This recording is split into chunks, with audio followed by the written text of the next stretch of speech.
It is a sun-splashed Sunday in San Francisco. The 49ers taking the field at Candlestick Park for their home opener in front of a sellout crowd and a division matchup as the Seattle Seahawks come to town to take on the San Francisco 49ers. And hi again, everybody. Alongside the coach, Brian Billick, I'm Tom Brenneman. Welcome, as always, to the NFL on Fox. Coach, when you think in recent years about the NFC West, you don't consider it to be among the best divisions in football. But here we are in week 2, and all of a sudden, this game today could go a long way in determining who wins this division title. Well, Tom, we know every week in the NFL it's a big game. But for these two divisional foes, to be able to go 2-0 in the division to start the season would be huge. As you said, wins outside this division tend to be at a premium. The ability to go 2-up would be absolutely monumental for them. And after spending 2 days with these two teams, you got the sense that they were very aware of that. And you get the sense both of these head coaches very much like their teams. Very much so. They're solid, if not spectacular teams. For San Francisco, it's all about establishing the run. That means Frank Gore, running back Frank Gore, coming out of the backfield. Defensively, they've got one of the really great young linebackers in the league, Patrick Willis. For Seattle, it's all about the return of quarterback Matt Hasselbeck, maybe one of the underrated quarterbacks in this league, and he's got a new toy in the acquisition of wide receiver T.J. Houshmandzadeh. Well, speaking of today's quarterbacks, it's time for the Autotrader.com Ultimate Quarterback Comparison. Both quarterbacks doing it in very different ways in victories last week. Shaun Hill marching him 80 yards in the fourth quarter for a victory at Arizona. Hasselbeck a slow start, then threw 3 touchdown passes. Autotrader.com, the ultimate automotive marketplace. And certainly the main primary targets a lot of the time for these two quarterbacks are their tight ends. Well, we've got two of the best young tight ends in the league. For San Francisco, it's the high draft choice of Vernon Davis. A lot of expectations come into the season. For Seattle, it's second-year player John Carlson out of Notre Dame. Both these guys are going to be big targets for their quarterbacks. We're moments away from kickoff, and we'll be back after this from the Verizon Football Zone. You're watching the NFL on Fox.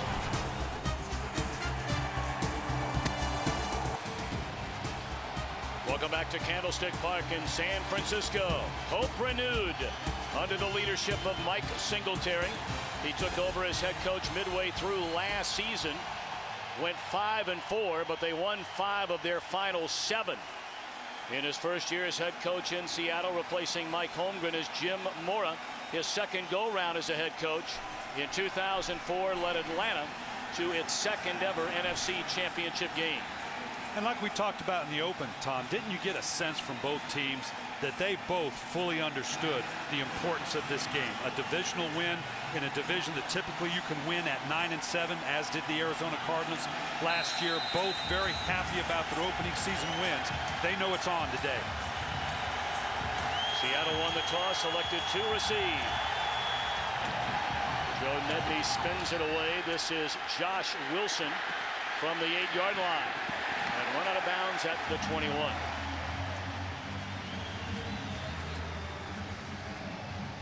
"33-year-old Westwood, Massachusetts native Matt Hasselbeck is a 3-time Pro Bowler.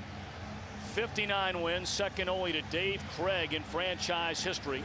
He played in just 7 games a season ago with back problems.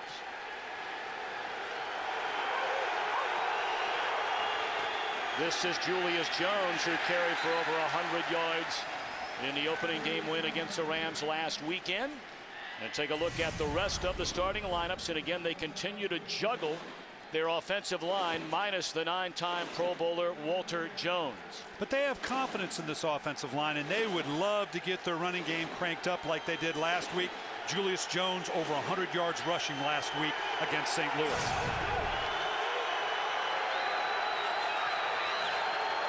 Short drop, incomplete. He had an eye on John Owens, the backup tight end to Carlson. Defensively for San Francisco, very impressive, very physical a week ago in Arizona. Well, it was that physicality that Seattle talked much about, and the fact we talked about Patrick Willis.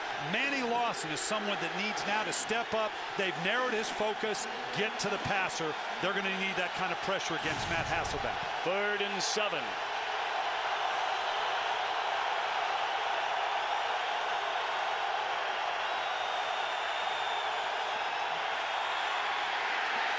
Down goes Hasselbeck. Ray McDonald, the third-year defensive tackle out of the University of Florida. He had a sack last week, and they're hoping for a big year from McDonald. Well, you can see here, you love it when you can get an inside presence in your pass rush. Right in the face of the quarterback, steps up, and there now you've got McDonald standing right there. That's the vogue thing in the NFL right now, getting pressure not only from the outside, but right in the face of the quarterback in the middle. John Ryan punts from his own 5. And a good punt by Ryan, chasing Allen Rossum all the way back to the 15. And he brings it out to the 28-yard line. So the 49ers get the football for the first time after this 67-yard punt by Ryan. And here comes Shaun Hill. Now, he took over as a starter midway through last season. He's in his 8th year out of Maryland. 5-3 his record as a starter last year, including 5-0 here at home. And they had the proverbial quarterback competition coming into it. Interesting, their approach. They wanted it to be decided by the middle of the preseason so that all the different Alex Smith and Shaun Hill camps could get it out of their system and jump behind their eventual starter, Shaun Hill. They give it to Frank Gore. He had a very quiet season opener, 22 rushes for just 30 yards. His longest run of the game was 6 yards. They were very predictable, a plodding offense through the first 3 quarters, then really opened it up in that 4th quarter to beat the Cardinals on the road. You know, the offensive line for the San Francisco 49ers, Eric Heitman has become really one of the better centers in the league, and he anchors that group.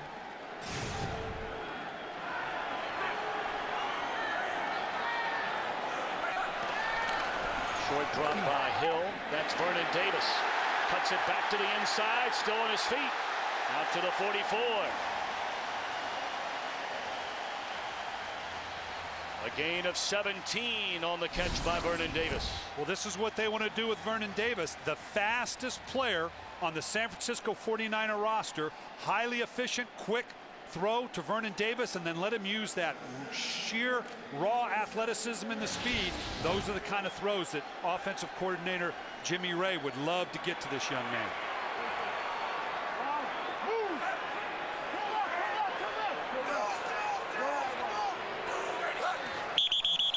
Blown dead before it ever got started. Frank Gore clapping, believing it was Corey Redding who jumped too soon. Number 94 defense. 5-yard penalty. Still first down.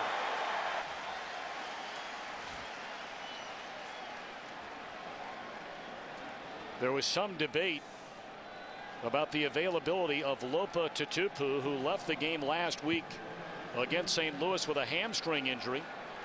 And really a game time decision. Jim Moore told us, you know, Tatupu obviously a tough guy, 3-time Pro Bowler, has led him in tackles all 4 years in the league.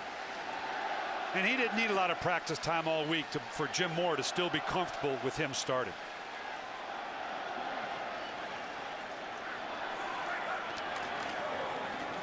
Gore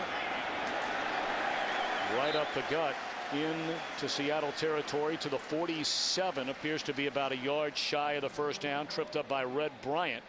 We take a look at Seattle defensively. They're without Brandon Mebane. He injured his calf this week in practice. So Craig Terrell starts along the defensive front, and no Leroy Hill. He will not play again until at least the first week of November, replaced by Will Herring. Well, watch Josh Grant, number 24. He's going to be the guy that builds that proverbial 8-man box to stop this San Francisco run.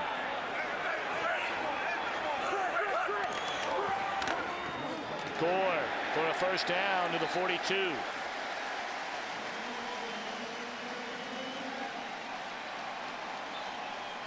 For Seattle, among the most, if not the most injured team in all of football in 2008, when they went 4-12. They're missing Hill, they're missing Mebane, and missing starting corner, their best corner, Marcus Trufant, who can't play the first 6 weeks of the year because of a back injury. Well, as a coach, as you can see, Jim Mora, you always say, well, we're just going to go with the next man up. But you got to know in the back of his mind, he's thinking, oh boy, we are down in numbers here.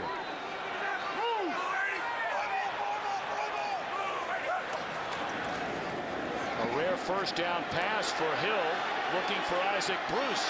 And really, he may have saved an interception there by Ken Lucas by knocking it down. Well, this is just, he's taking a shot down the field, and the reason he's taking this vertical shot is you're going to see 8 people in the box all day long. What do we mean by that? That they're going to bring Deion Grant, number 24, down into the front 7. Here, I don't know whether it was a check or a called play, but they know, I'm talking about Seattle now, that they're going to make running back Frank Gore beat them. They're going to make Shaun Hill make plays down the field.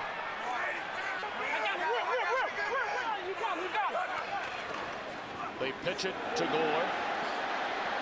And a nice play made in the open field by Ken Lucas. A gain of 2, 3rd and 8 upcoming for the 49ers on their opening drive after shutting down the Seahawks 3 and out to start the game. Yeah, it's going to fall on this young man's shoulder. He's going to see people stacking the box play after play, putting 8 and 9 men on the line of scrimmage to test him to see if he can make those throws down the field to get to the receiving core. Obviously, he's going to want to go to Vernon Davis, but he's going to have to obviously get to Isaac Bruce and wide receiver Josh Morgan as well.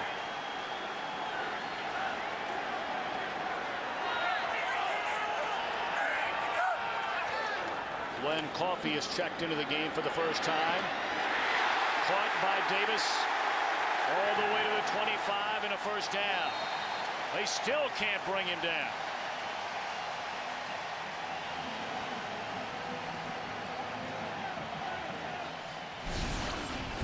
Again, Vernon Davis, you've got Josh Morgan coming on the outside here, clearing out along with Arnez Battle. Clearing it out for underneath now, dragging. We can't see him, just coming to frame. Vernon Davis dragging underneath from the offside of the formation. Nice job by quarterback Shaun Hill stepping up into the pocket and keeping the play alive on a key 3rd down.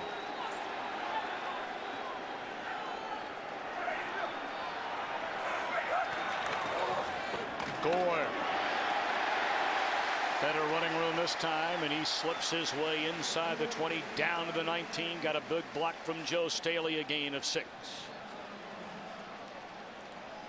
Frank Gore, I will tell you this, around the league, there you can see Joe Staley, top draft choice on that left side, this building offensive line. Frank Gore is one of the most respected, tough running backs by coaches around the league because he's always getting you positive yards. Inside the red zone. Scored on 2 of 3 trips last week in Arizona. Gore. First down and more to the 14. The heart of the 49ers offense for the last 4 seasons. 3 straight years, the first Niner ever to rush for better than 1,000 yards. Just have a little counter-o play here, working his feet. He's Biden very patient on a counter play. When you pull the guard, you got to wait for the hole to open, and then you can see the pad level I was talking about that gets Frank Gore those constant positive yards.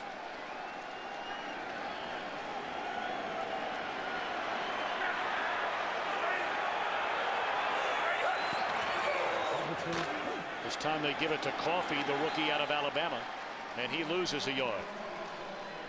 Aaron Curry, the outstanding rookie linebacker out of Wake Forest, the 4th overall pick in this year's draft. Boy, what a tenacious, tough defender he is going to be for a long time. Yeah, he is, and they've got to decide what his role is going to be. A little like Manny Lawson for the San Francisco 49ers. They're asking him to do a lot of things. Some people would say, hey, just every snap that he's not rushing the passer, you're not utilizing him in the best way possible. Hill, great protection. And the catch is made, minimal gain, by Michael Robinson, the former quarterback at Penn State. You know, we've already talked about the depth of the Seattle Seahawks, Tom, and how they're a bit depleted. It's a hot day, unusually hot day in the Bay Area today. This kind of drive, not only is it great for the San Francisco 49ers, but we're going to see this show up in the 4th quarter possibly in terms of the fatigue that the Seattle Seahawks with their depleted numbers might experience. 3rd and 9. We'll call it 3rd and 10.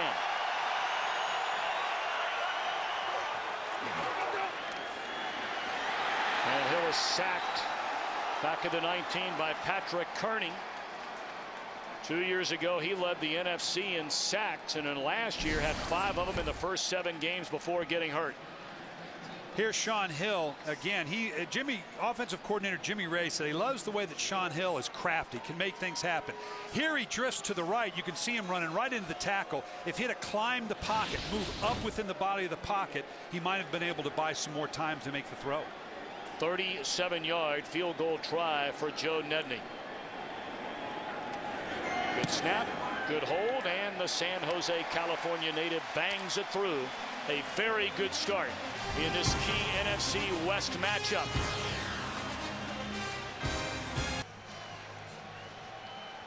It is really warm here in the Bay Area today. Temperatures in parts up around 90 degrees. Now they tell us by the bay, of course, it's only about 70. It feels a lot warmer than that. 13 plays, 8 minutes that Seattle defense was on the field. And Nedney, the 37-yard field goal to give the Niners a 3-0 lead. Josh Wilson from the 5. And a better return this time. Run out of bounds at the 31-yard line. So Hasselbeck and company get it for a second time when we come back. We're back at Candlestick Park. The Niners in front 3-0. 5:33 to play in the opening quarter. And the Seahawks with the football from their own 31.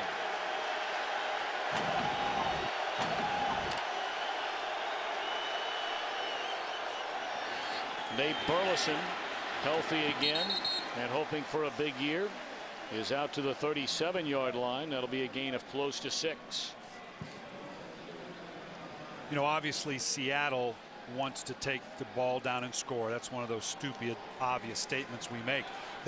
More important, they got to get a first down. The last thing they want to do here is go 3 and out and make their defense go right back to the field. Julius Jones broke a couple of tackles, and then Patrick Willis runs him down shy of a first down. 3rd down upcoming. Some of the numbers from early action in week 2 of the NFL season. Take a look at Drew Brees and New Orleans. Wow, 48 points on that Philadelphia defense. Brees has 9 touchdown passes this year. A big day for Kurt Warner. In Arizona's win, Atlanta trying to go to 2-0. Rex Ryan and the Jets, how about that? Yep. Cincinnati, a stunner in Green Bay, and Tennessee in danger of going to 0-2 after losing just 3 games all of last year.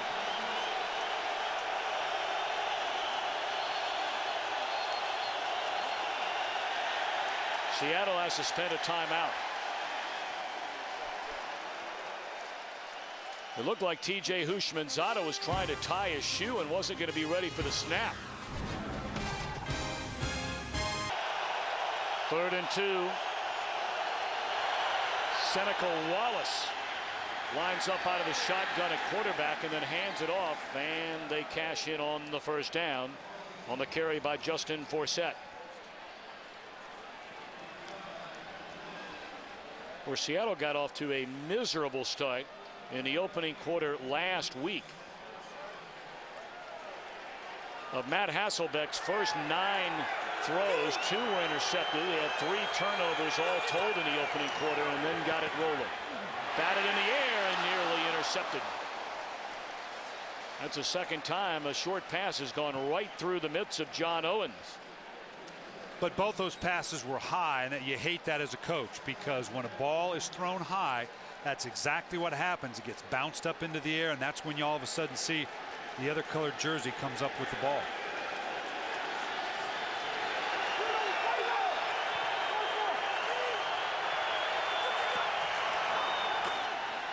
Julius Jones trying to turn the corner, and a swarming Niner defense led by Manny Lawson, and coming in behind him to run Jones out of bounds was Michael Lewis, a loss of 3.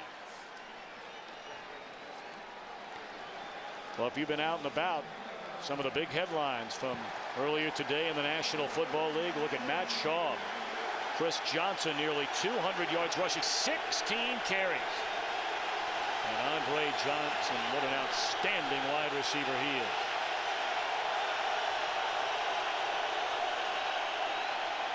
Forsett on 3rd down is denied first down yardage. So they got one first down on this drive, but now the Seahawks are forced to punt it away. Well, as I said at the beginning of the drive, they had to at least get one first down to get that defense off the field for a while. But San Francisco's got to feel very good about getting all but giving up the one first down to Seattle. Now their rested offense is going to come back on the field. I'd look for San Francisco to really pound away and continue to try to wear down this Seattle defense.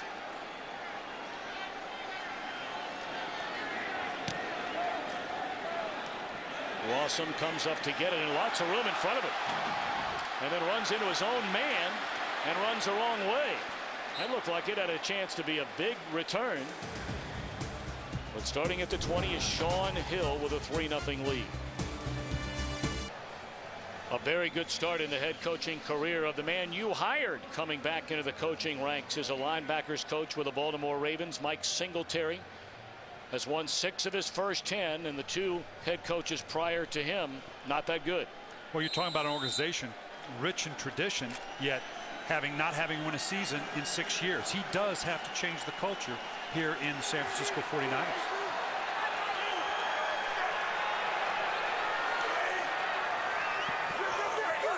First down from the 21. Gore into the open field. He has 2 men to beat. To the 25, the 20, towards the corner, touchdown!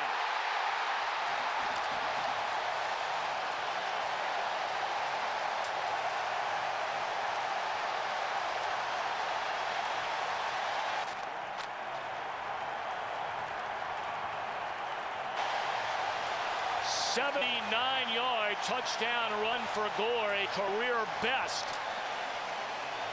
And they go up the gut the very first play. Lofa Tatupu is out of the game.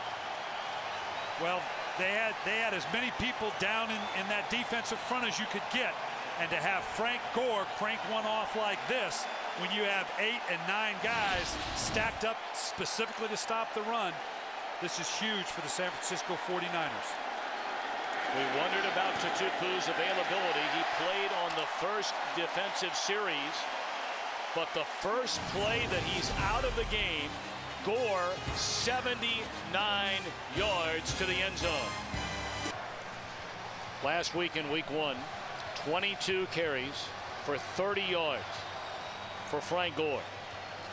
The Niners had 21 rushing yards in the game, the lowest total a San Francisco team has ever had in a win.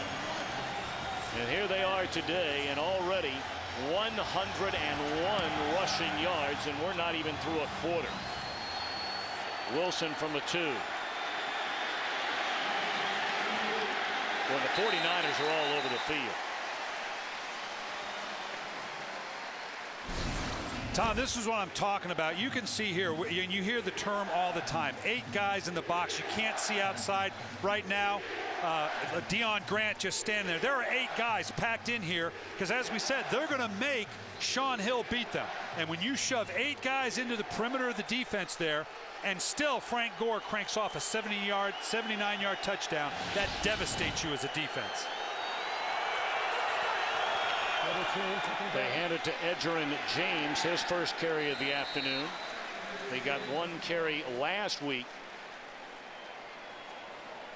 His longest being 8, a total of 11 rushes for Edgerrin James. But look at the first quarter numbers thus far, dominated on both sides of the ball by the 49ers.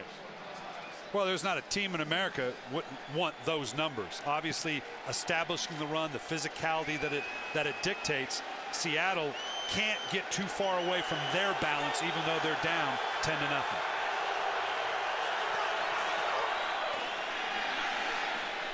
Dangerous throw by Hasselbeck into double coverage.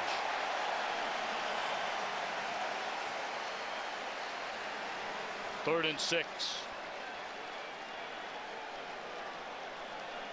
Well, like last week, we talked about it. Quarterback Matt Hasselbeck starting out. Greg Knapp bringing in a bit of a new system for Seattle. And I think we're seeing a bit of that newness here in that he's changed some of the verbiage. It's at heart still the West Coast offense, but a lot of new verbiage for Matt Hasselbeck and this offense to learn. Burleson in motion. They throw it to him, and it's dropped 3 and out for the Seahawks.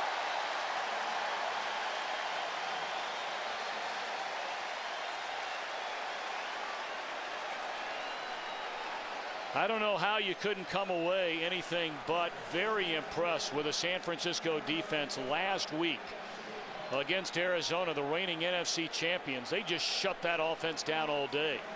And when you have that kind of success, momentum is a force multiplier, and it just builds and builds. And right now, the San Francisco 49er defense is feeling that momentum. Another big boot by Ryan. They fake the reverse. Rossum still has the football, and only the punter to beat. Flag comes down across the 25. He'll take it to the end zone, but there are 2 flags on the play. We'll see if the punt return for a touchdown of 75 yards stands or not. We also have an injured Seahawk out at the 30-yard line. I think it's going to be a block in the back. That's Ben Obamanu,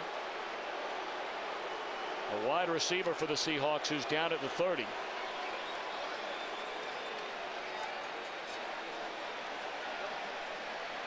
Alan Ross, I'm wondering, you got to kidding me, man. I just ran 80 yards and this thing's coming back.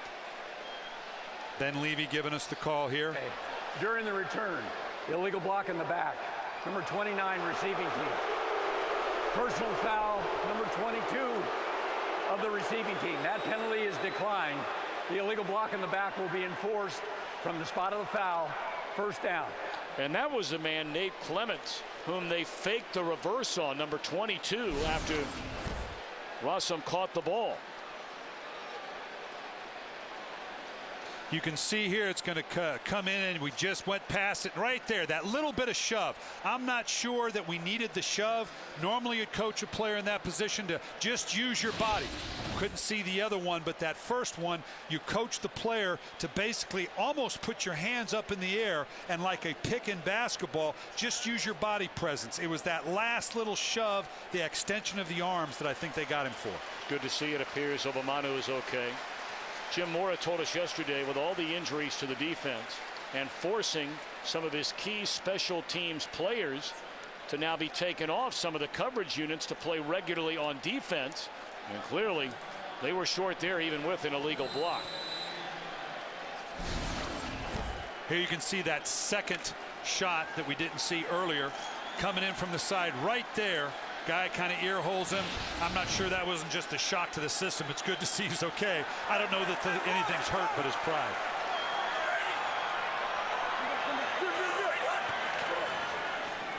Bill to throw on first down. Moran Norris back as a 49er after leaving last season and spending a year with Detroit. Dropped by Deion Grant. Well, the offensive leaders for the 49ers, you know, right there, you can look at a lot of things, but you don't have to go past right there. First quarter, 103 yards by Frank Gore. You can see we're already getting Vernon Davis involved into the offense. The perfect balance, just what San Francisco wants to start the game with. And again, no Lofa Tatupu. He's replaced by number 57, David Hawthorne.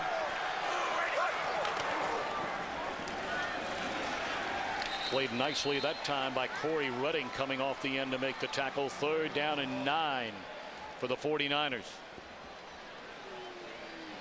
Well, Sean Hill, I'd be surprised if within the next couple plays we don't see a hard play action with a vertical shot down the field. The way Seattle continues to account for the run. They just got gashed for 79 yards and a touchdown. They can't afford to have this thing shoved down their throat. Offensive coordinator Jimmy Ray play actioning, getting the big play down the field, may be dialed up here pretty soon after we get this first down on a 3rd and 9.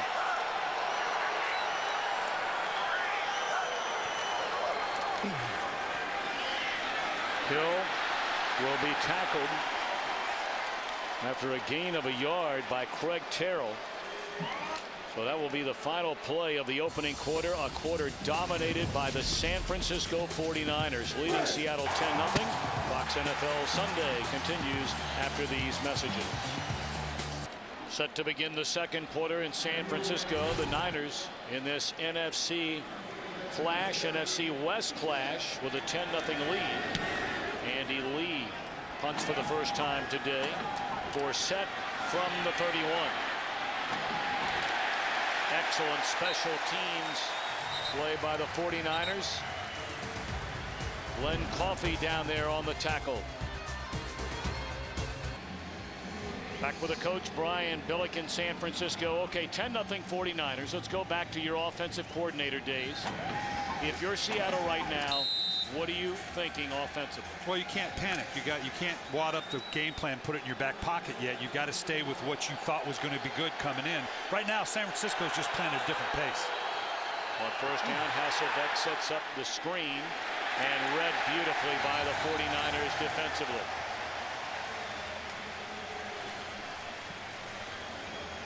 Well, clearly that's not the first down yardage they were hoping for, or lack thereof. Well, it's just what we were talking about, that slow them down. Right now, San Francisco is playing at a higher pace. So if you want to slow someone down, let's throw a screen at them. You can see what Greg Knapp was doing with that first call. So a second down after a loss of 5, 2nd and 15. And Hasselbeck has a wide open tight end across the middle out to the 43-yard line.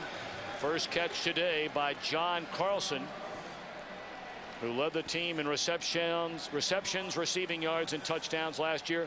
Let's go to Kurt Menefee in LA for a game break. You think your game started one-sided. Tampa Bay at Buffalo. Byron Leftwich almost sacked, but gets rid of it.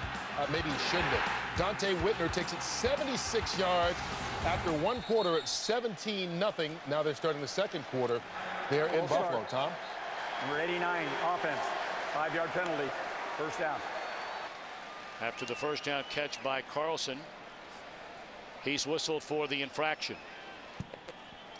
Well, this is the type of thing that we're talking about the frustration that Seattle's got to be feeling. You just got a big first down, but now you get a procedure penalty and you got a long down and distance to start the drive. They're just not in sync right now.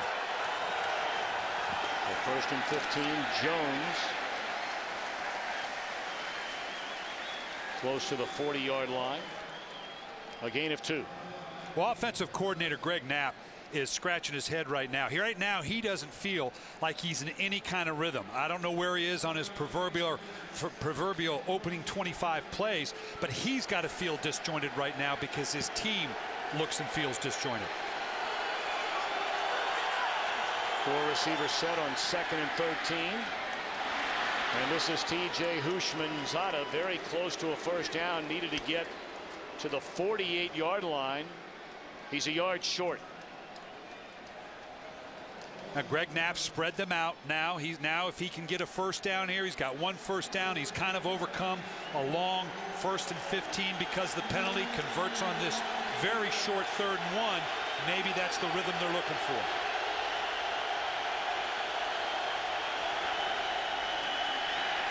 First down. Owen Schmidt leading the way for Julius Jones, and they'll move the chains. Last week, 21 yards rushing for the entire game for the Niners. And a Seattle team that had a $167 running the ball, and you look at the numbers, you can see exactly why we're where we're at. This might be a down for a hard play action and a vertical shot down the field.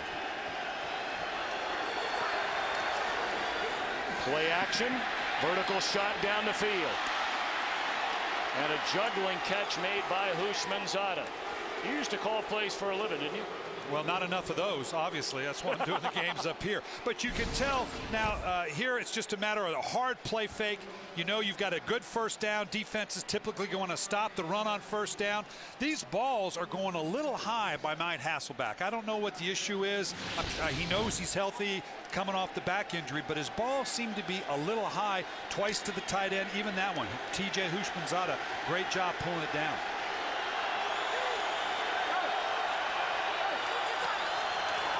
From the 32, and they hand it off to Justin Griffin, his first carry of this season, and picks up maybe a yard.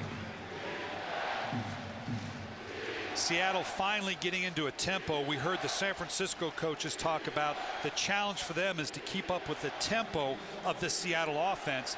Now this last drive, or this current drive, is the first time we've seen a bit of that tempo and rhythm by the Seattle offense.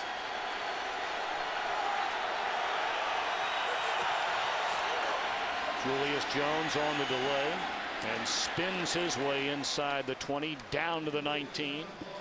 Third down upcoming. Julius Jones came in here from the Dallas Cowboys, had to split time with Marion Barber, wanted to come someplace where he feels like he is the guy. Sean Locklear, the starting left tackle, has been taken out of the game. They're already short on that offensive line with the injury to Jones. Jump ball for Houshmandzadeh. And incomplete. Step for step. Shawntae Spencer. Curious call on a third and relatively short. That's a low percentage throw, obviously. Obviously, they were looking for a matchup. Thought they got the matchup they liked. I don't know what the other options were for Matt Hasselbeck, but right now, Greg Knapp's asking the proverbial question, what did you see? What made you go to the fade? 36-yard field goal try for Lindo Mara. Good snap, good hold, good kick. So, first time today, Seattle makes some noise offensively, and they're on the board, trailing the Niners 10-3. Greg Knapp, Matt Hasselbeck trying to identify what it is they just did so they can come back and do the same thing. Started out slowly last week, Tom, against St. Louis. Had 2 interceptions before he came back and threw 3 touchdown passes. Trying to see if they can find that rhythm we're talking about and duplicate it next time they're up. 10:04 to play in the second quarter. Murray hammers one through the end zone. And the 49ers get it starting at the 20 with a 10-3 lead. 10:04 to play until halftime. Sellout crowd on hand at Candlestick Park in San Francisco, the home opener for the 49ers. And the Seahawks, after a disappointing 2008 season, trying to get back on track. They had won 5 divisional championships under Mike Holmgren.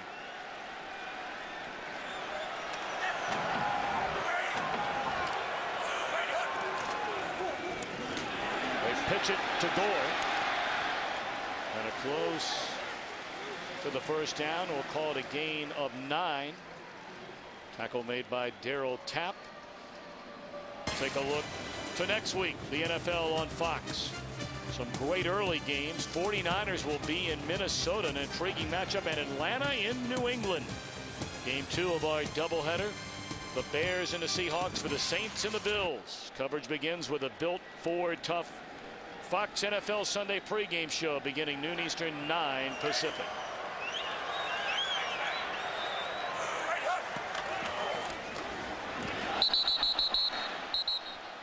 Second down and a yard, incomplete to Isaac Bruce.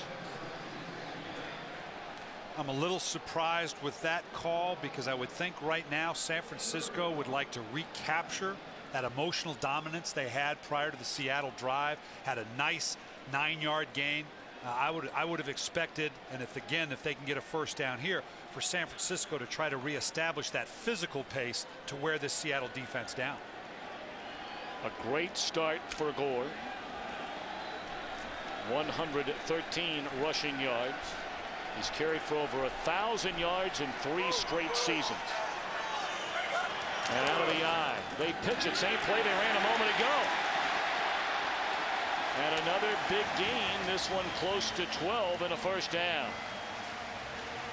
This is just a matter of one play leading to another play. You saw the exact same play to run to start the drive. You're just faking the dive in here. It's 3rd and 1. How can you not give it to the fullback? Everybody commits to it, has eyes on the fullback, and that gets Frank Gore around the edge. Again, if you're going to play in this offense, you've got to be able to block as a wide receiver. Young receiver Josh Morgan doing a great job on a 3rd and 1.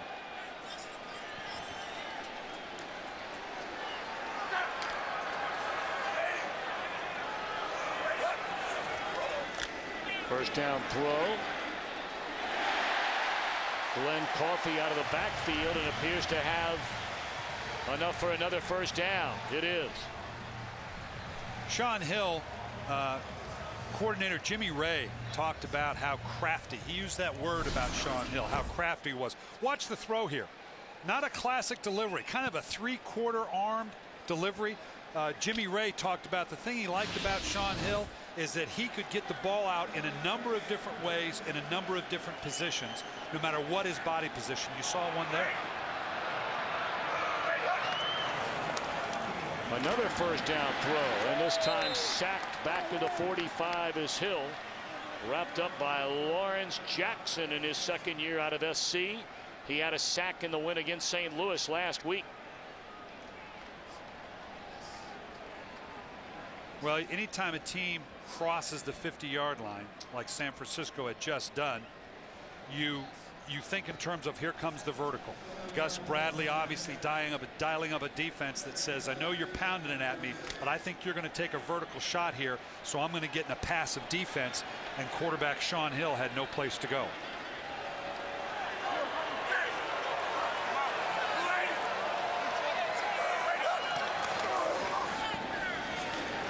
Second down, Hill lost to a wide open Isaac Bruce and off his fingertips.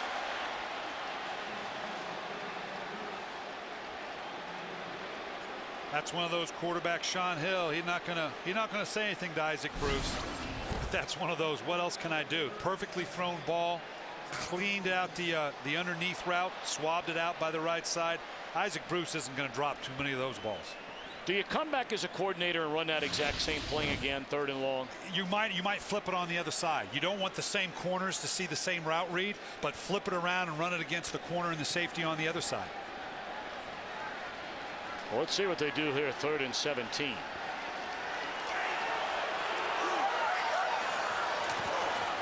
They fake the handoff to Gore. They set up the screen to Gore.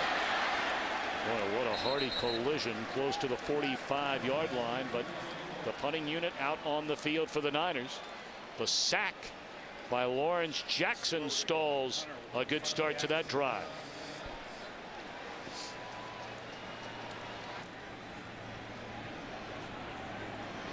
This is the area of the field where you see Andy Lee. We watched him practice those rugby kicks. And that's basically dropping the nose of the football. It's kind of an odd look to it to get that backward spin. We'll see if he wants to use it here. End over end punt. Will it check up? Yes. Wow. Can't do any better than that.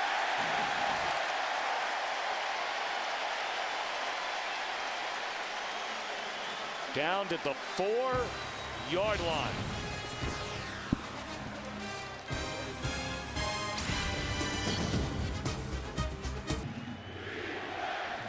This is what we were talking about before the break. Watch how he puts the nose of the ball down, and this causes a rotation. You can see he's kicking it almost on the tip of the ball. That brings a reverse rotation, and now you can see the way it hits and bounces back into the field of the play that allows you to down the ball on the 3-yard line.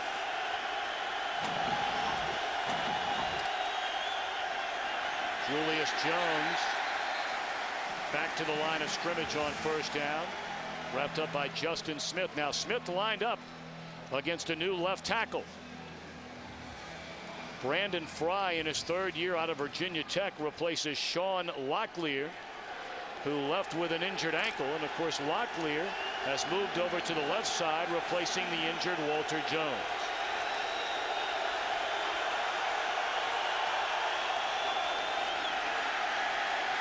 Great protection.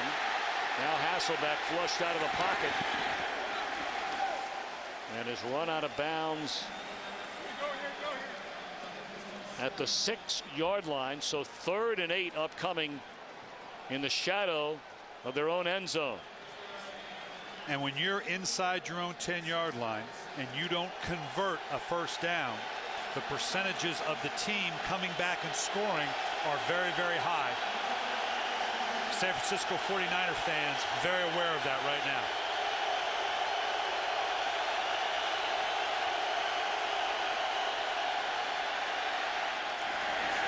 Not going to do it.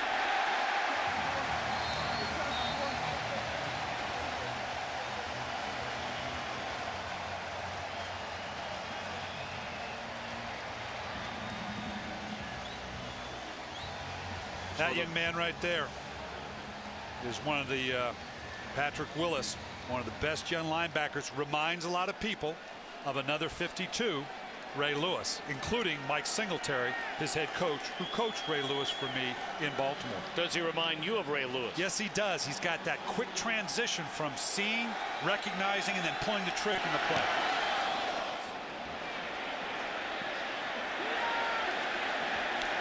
Ball will be down at the 42-yard line.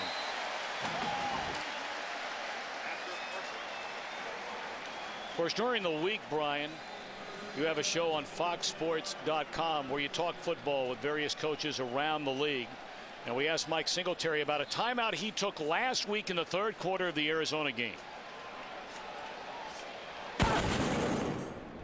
I said, basically, guys, I'm out here. I know you're tired. You're about to die. And I can hear you breathing over there. But I want you to understand, I know what you're feeling. I'm asking you something. This is the game right here. I need 3 points out of this. And that's exactly what they did for their head coach. How about that call? And like a cannonball, Moran Norris inside the 30 to the 28. It's a gain of 14. Mike Singletary knows, as we said earlier, he's got to change the culture. Mike Singletary, anybody that knows Mike Singletary, has watched Mike Singletary, knows he's about passion, he's about accountability, and right now he's got his guys drinking the Kool-Aid.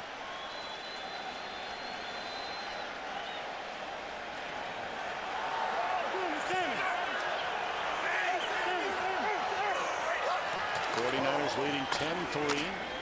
Gore for a yard. We're under 4.5 to play until halftime. Of course, as a player, Mike Singletary, a Hall of Famer, a two-time Defensive Player of the Year during his 12 seasons in Chicago. Played for that 4's Bear team that just lights out. That's got it. That's what you call a complete resume. Indeed. And now would like to really complete the circle, if you will, by coaching this franchise to a Super Bowl title one day. Pump fake one way, batted at the line of scrimmage. Looked like Colin Cole got a paw on it. You know, for a big quarterback, Sean Hill, and he's every bit of 6'3.5", 6'4", has that three-quarter delivery we talked about that leaves him a little vulnerable. Now, he's getting pressure up the middle, but just the angle, the way the throw comes out, makes him a little vulnerable, like that throw of the ball getting batted back down. All right, what do you like here on 3rd and 10? Well, right now I'm going to Vernon Davis. That's my best matchup on the field. You got some presence on the outside. Well, no matter who you have, right here, Vernon Davis, he's looking to see, is it man or zone? He knows right now it's zone because no one went with him. Little shovel pass to Gore gets him to the 25. So they play conservatively and will send out the field goal unit. Kearney read that play beautifully. Well, spreading them out, hoping that the defense got too spread thin to be able to slip that in. Of course, if he can convert on the field goal here, you're going to take it back to a 2-score game. So obviously a priority for Mike Singletary and offensive coordinator Jimmy Ray. Joe Nedney from 42 yards out. Out of the hold of Andy Lee. Perfect. So the lead swells to 10. Well, weekdays make lunchtime your new prime time as foxsports.com brings you lunch with benefits. You log on to check out the new episodes of original sports shows delivered to your desktop every Monday through Friday at 1 o'clock Eastern. Tomorrow, don't miss the after party with Jay Glazer. And he'll chat with some of the biggest performers on foxsports.com on MSN, including Rex Ryan. A big win for the Jets. That's my show now. Don't give Jay credit for that now. I'm going to have Rex Ryan, Jim Zorn, John Fox. You don't think Rex Ryan's going to have a little bit to say on our show Tuesday about that big win over New England that he had earlier today? That's going to be worth dialing in just for that. Oh, yeah. Of course, Jim Zorn The Redskins, they get a victory today against St. Louis. We'll see the Redskins next weekend. See the offense today, really the one impressive drive, and that's been about it.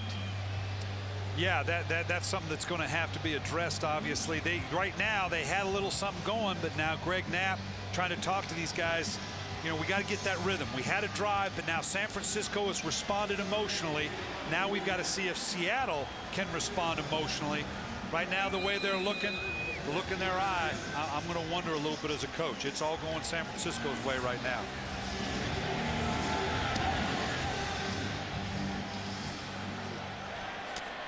Wilson from the 8-yard line.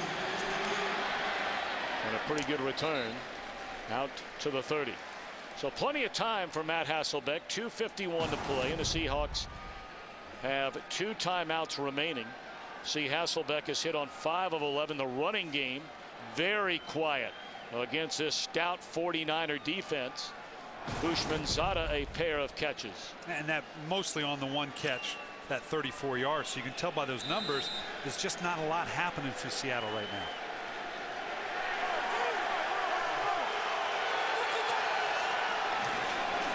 Take it one way. What a collision there.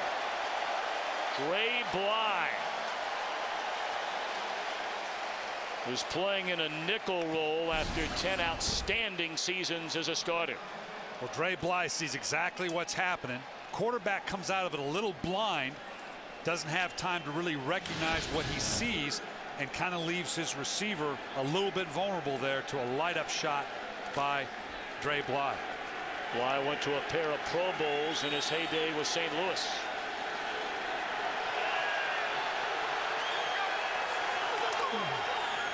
Safe throw to Carlson. And run out of bounds by Deshaun Goldson. His first year as a starter at free safety, replacing Mark Roman.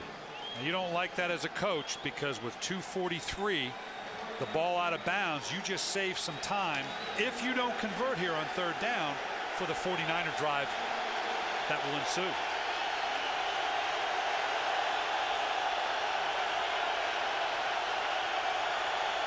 Need to get to the 40 for a first down. And Hasselbeck's going to run it and get there.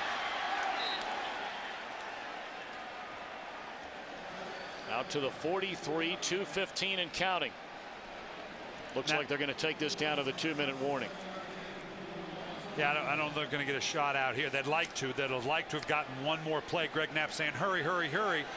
If he can get this thing off, that'll be a big benefit to them. They get it off. Pump fake. Force set out of the backfield, a gain of 8. So 1:57 to play until halftime. Seattle with 2 timeouts remaining, trailing by 10. 1:57 to play until halftime. The Seahawks down 10. And Bushman-Zada on 2nd down converts a first down to the 49ers 46-yard line, and Seattle in hurry-up mode. This is where the new verbiage that we talked about that Seattle's running is going to show up. Lofted for Burleson. Nice touch on that Hasselbeck pass. Another first down to the 33. The clock stops with 1:34 to go. This is a work in progress for Matt Hasselbeck and some of these receivers with some of the changes they've made in Seattle. A 2-minute drive will test those changes in terms of the ability to communicate with one another in a critical situation.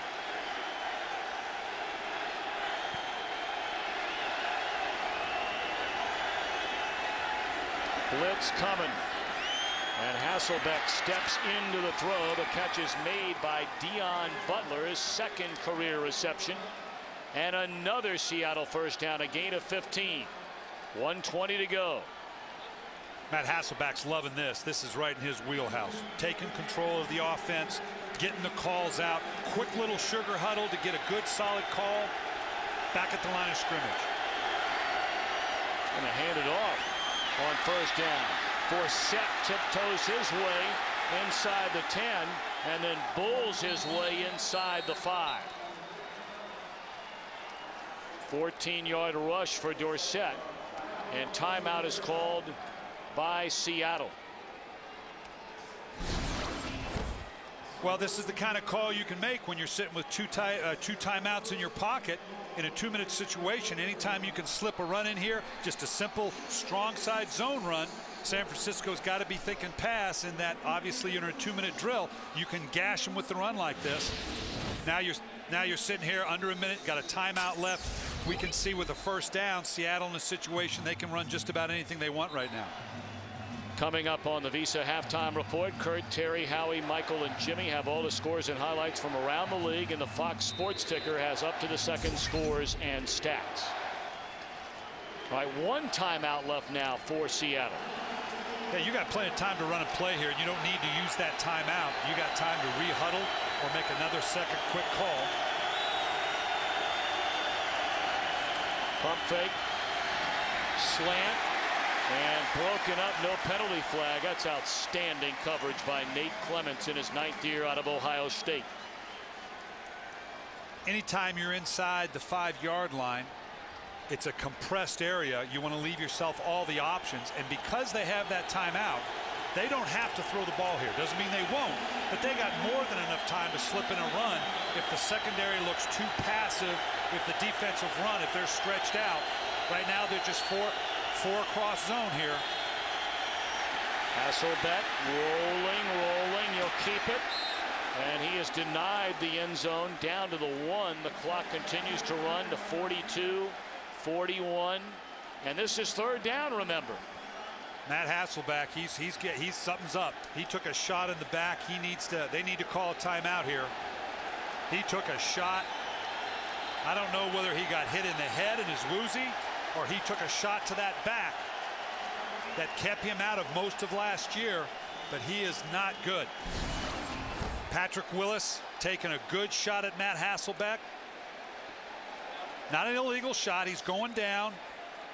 The timing of that, I don't think there's anything wrong with the shot. I don't know that he was giving himself up, but Patrick Willis clearly getting a shot on that back.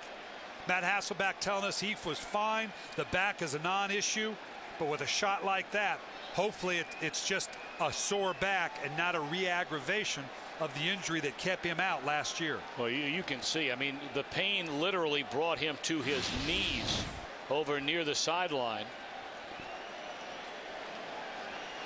Hasselbeck began the year naturally as a starter last season. Got hurt, missed 5 weeks, tried to come back again, and then after 2 more games, they shut him down.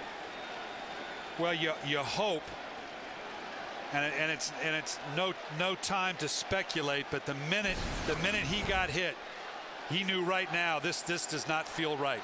You hope it's not related to the other injury. He knew right now you got to come in. You hope maybe it's a bruised rib, maybe a shot to the kidney, and it's just the sheer pain of it. You just hope it's not related to the injury that knocked him out last year. He is such an engaging young man, quick with a smile, good sense of humor. You can tell he just had a wonderful upbringing. His family in Massachusetts, of course, his father played many years in the NFL. Yeah, came out of Colorado Buffaloes, was a good tight end in the league a long time. And you could tell Matt Hasselbeck was excited about being back and healthy. It's one thing to be excited and be back, but to be healthy, and he really felt like he was healthy. Again, we're going to take another shot of this, or a look at this. It's going down. Didn't lead with the head. Patrick Willis just making sure he doesn't get into the end zone. And you can tell, not unlike a Donovan McNabb that we saw last week, knew immediately on the hit. Trainer taking care of him, trying to talk him through it. Right now you got to find out what is it that you're feeling. It's good to see he's up walking around. Absolutely. Now what that means for the remainder of the day, we'll know soon enough. What we know right now is it's 3rd and goal, and Seneca Wallace, who played very well last season in Hasselbeck's absence, takes over. 26 seconds until halftime, 3rd and goal.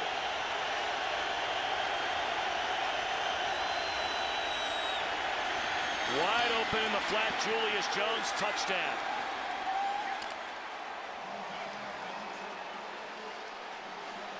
So Wallace on the very first play taking over for Hasselbeck hits a wide open Jones for a 1-yard touchdown.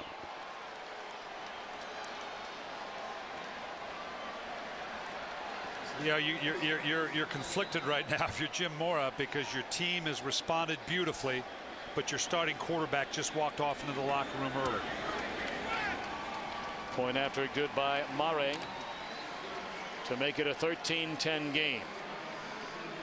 All right, Brian, go back to your coaching days now. If you're Jim Mora, Greg Knapp, the offensive coordinator, you know the situation that's in front of you. You don't know all the details. They're going to tell you when you get into the locker room. Is that how it works? You walk in and then you wait to hear from the medical people, or Absolutely. are you going in to find them as soon as you walk in the door? No, you got other concerns right now. I don't want to sound heartless here, but your concern is, okay, what? I have a very short time in the locker room.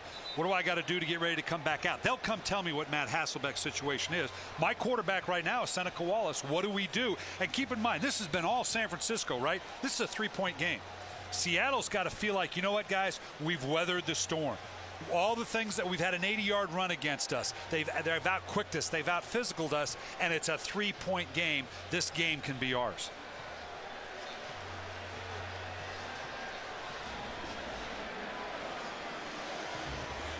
First road game in week 2 for Jim Mora as head coach of the Seahawks. Of course, he spent many years right here in the Bay Area, did Mora, on the San Francisco staff from '97 until 2003.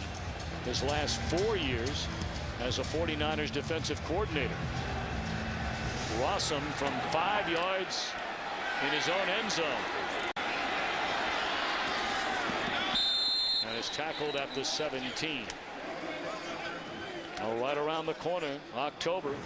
And that means the American League's best teams will collide in a month of unscripted and thrilling moments. Who will advance to the World Series?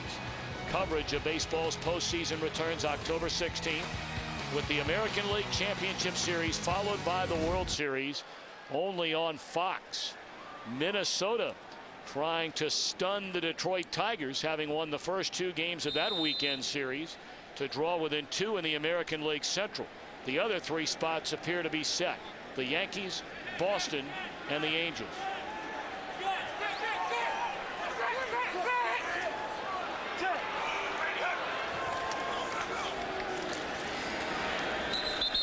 And off to Glenn Coffey will be the final play, it appears, of the opening half. Good ball game, an important ball game. Each of the teams already a win in their division, trying to go to 2-0. Fox NFL Sunday continues with a Visa halftime report after a word from your local Fox station. Underneath the towel is Seneca Wallace. He will be the quarterback to start the second half for Seattle. Matt Hasselbeck has not come out of the locker room, and as soon as we know more on his condition, we will let you know ASAP.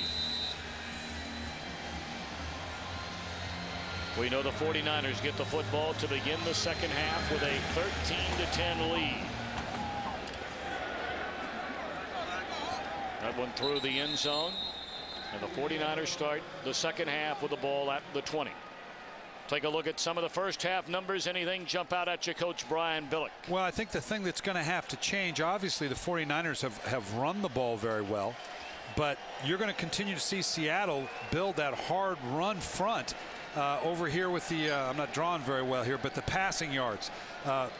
Sean Hill's been efficient, been okay, but they're going to have to make some plays down the field in order to hold on to this momentum.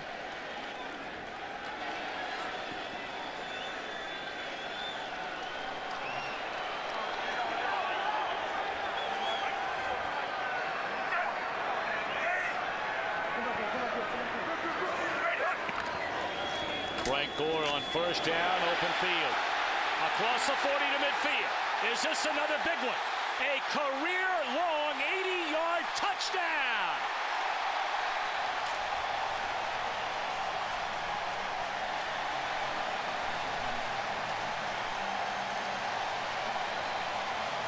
One more yard than his prior career high set earlier today.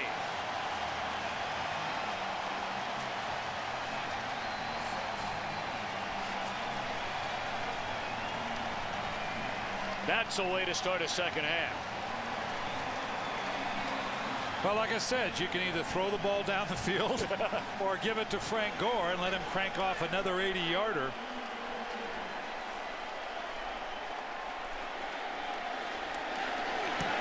Point after is good. We are 11 seconds into the third quarter.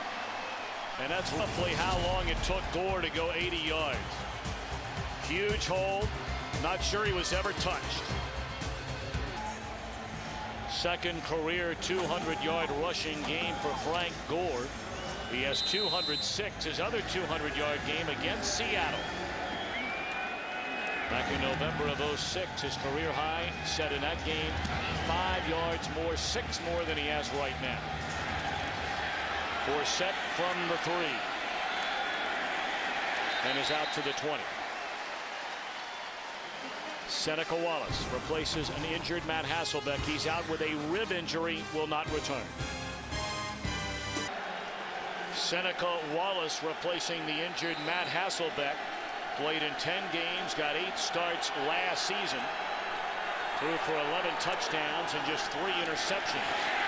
He'll hand it off to Julius Jones on first down. He loses a yard. Let's go back to the touchdown. Well, just like the last one. I mean, you've got 9 guys. Here's 8. There's a 9th standing right here. They're there for one reason, and that's to stop the run. And just like the last one, you know, 8's not enough, 9's not enough, because he cranks off another 80-yarder. That's got to be hugely demoralizing to come out of the locker room. It's a 3-point game. Guys, we got it right where we want it. Boom, you're down. 80-yard touchdown, 2-score game again.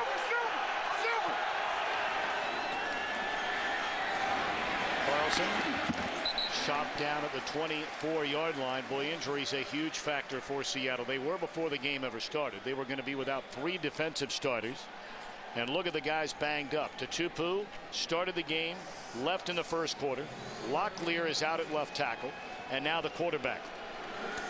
Yeah, but right now Jim Moore is thinking, who do I got left, and what are we going to do with him?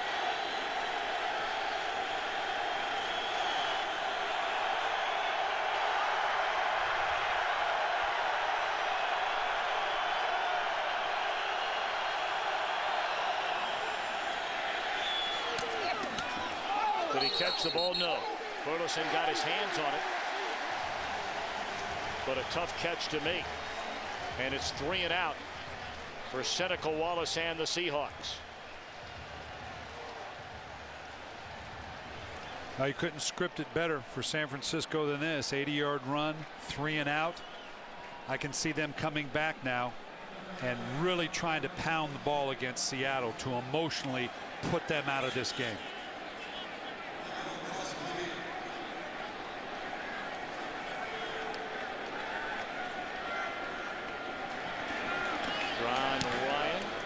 Boy, he's had a good day punting the ball today. Chasing Rossum all the way back to the 12. Still on his feet. And brings it out to the 27. A 64-yard punt by Ryan.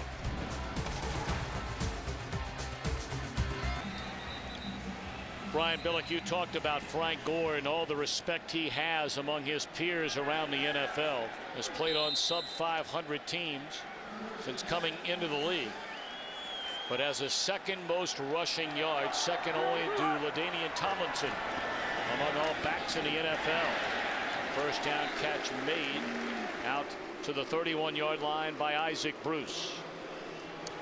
And the amazing thing about those numbers, Tom, that Frank Gore, because the teams he's been on have not been very good and had to come from behind a lot, he only has one 300-plus carry season so far as a pro, and that was in 2006. So that makes that number even more amazing, that 4,000-plus yards, because it's not like he's been a 300, 350 carry back every year. Gain of 5 on a catch by Bruce. Second down, they'll throw it again. And thrown behind Bruce. Third down.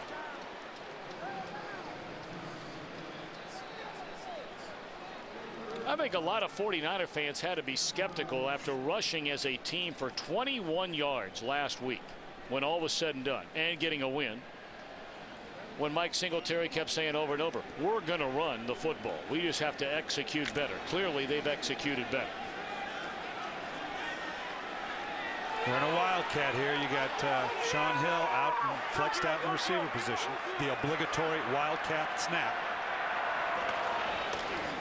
And the ball is fumbled and then recovered by Michael Spurlock. Boy, now there's one you really got to wonder. Don't you, Coach? I mean, the way you're going, you got momentum on your side, and now all of a sudden backed. You tune into my 1:00 p.m. Tuesday lunch with benefits coach speak, and you'll find out of my thought of the wildcat. It doesn't work against good defenses, and whether Seattle's good, it just doesn't work. Everybody seems obliged to run it, but that tends to be the result for my money. Forsett waiting on a punt by Andy Lee, and lots of room in front of him. Brings it out to the 31. It's a long way to go. It's a 10-point game with the Niners in front.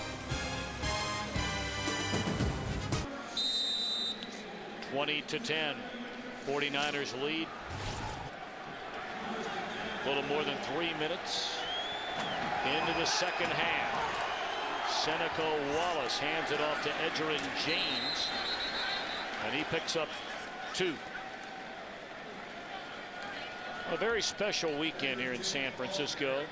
Last night, they inducted Eddie DeBartolo into the 49ers, the recently created 49ers Hall of Fame. And on the field today, Mr. DeBartolo, who no longer owns a franchise, had his name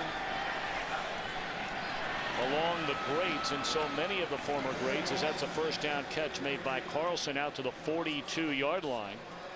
Of course, Eddie DeBartolo ran into a lot of legal problems, had to give up his ownership of the franchise to his sister and her husband, Dr. York. But Jed York, Eddie DeBartolo's nephew, was the one who came up with the idea that, we need to recognize one of the great figures in 49ers history. Empty in the backfield here. Nope, tackle moving. Really changing up the formations now. Trying to find something to probe that 49er defense with. Ball start. Number 77 offense. 5-yard penalty. First down. Let me tell you a quick story about Eddie DeBartolo. You talk about loyalties and engendering loyalty. I'm young with the franchise. I'm the assistant PR guy. My wife, Kim, and I are trying to get into a home. I don't even know if Mr. DeBartolo knows who I am. Business manager walks into my office with a check for $25,000, says, "Here, Mr. DeBartolo wants you to get into that house. You pay us back when you can." Now that engenders some loyalty there. Wow. What kind of money were you making back in those days? You remember? That was 2 years' salary right there. Really? $25,000. So $12,500 a year. Yeah. Wow. Great story. Justin Griffith shot down by Nate Clements. But Clements has always had a nose for the ball. Resilient, physical, a durable player. Has only missed 5 starts in his career. Well, now the 49er defense has got to adjust here a little bit. They've prepared all week for Mac Hasselbeck. The athleticism of quarterback Seneca Wallace presents a different challenge for them. They're having to do some adjustments. Set up the screen to Forsett, read beautifully, and then a broken tackle. And that is going to be a first down. Should have been tackled for about a 5-yard gain, and he ran right through the duo of Justin Smith and Ray McDonald. I was about to say that the 49ers have handled the screens very, very well. They diagnosed this. They got guys coming in, but you're right. They got it surrounded, but very poor tackling. First time all day we've made that observation. The gain of 20. Pump fake. Looking for Houshmandzadeh. Boy, that looked like a catchable ball down there. Don't know if Houshmandzadeh got bumped, but that looked like if he lays out, that's got a chance to be a catch. Well, this comes back to the now how much time during the course of the week or the last couple of weeks as Seneca Wallace, TJ Houshmandzadeh down here, little double move. Probably needed a little bit more air on it, a flat trajectory, just a little bit more air, giving TJ Houshmandzadeh a chance to get underneath it.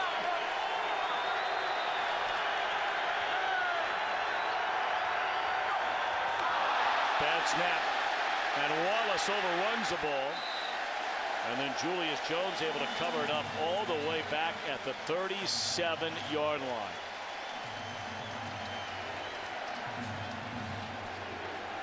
Well, that's one of those, I don't know what you tell the center, Bud. That was a tad high.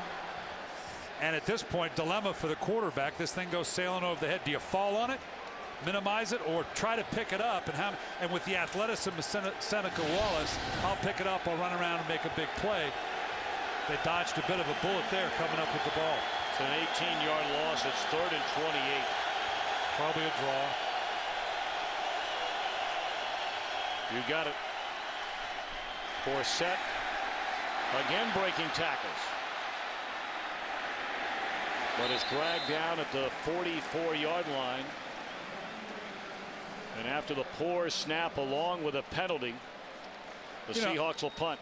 Yeah, and the Seahawks fans at home, I know, are throwing stuff at their TV going, 3rd and 18. You really think a draw is going to get a first down? But give the defense credit. They also know it's 3rd and 18 or 3rd and 28 or whatever it is. You don't want to force the ball. At that point, you're telling your quarterback, go convert on the first down, throw it into the teeth of the coverage. Sometimes discretion is the better part of valor. John Ryan punting to Alan Fossum. What a day it has been. That is picked up. Or was it touched? It looked like it was touched down at the goal line by a Seattle Seahawk. Dion Butler appeared to touch the ball. And that is indeed the case. His ball will be down at the 1-foot line. It might be the 5-inch line. Brilliant, brilliant execution. Brings it, guy knowing exactly where he is on the field. Lay the ball down before I get into the end zone. So first down for the 49ers inside their own 1-yard line.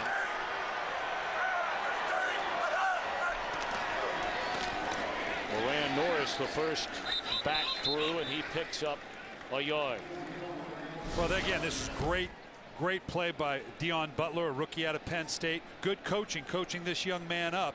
You have to have possession and then clearly down the ball. He does both. Had he not downed it and his momentum would have taken him into the end zone, the ball would have come out to the 20. That's just a brilliant play. Obviously clear cut, but coached that way. Great job by Bruce DeHaven on the Seattle Seahawks sideline. Give Joe Paterno a little love in that too. Okay, he probably learned that in college too. Looked like Vernon Davis started too soon. Full start, number 85, offense. Half the distance to the goal, 2nd down. And we talked about it earlier, Tom, that if you have to kick out of the shadow of your own end zone, high percentage of time, that leads to some type of score. That takes us back to a 1-score game. 49ers playing very well, but they're letting Seattle hang around here a little bit. Second down and 10.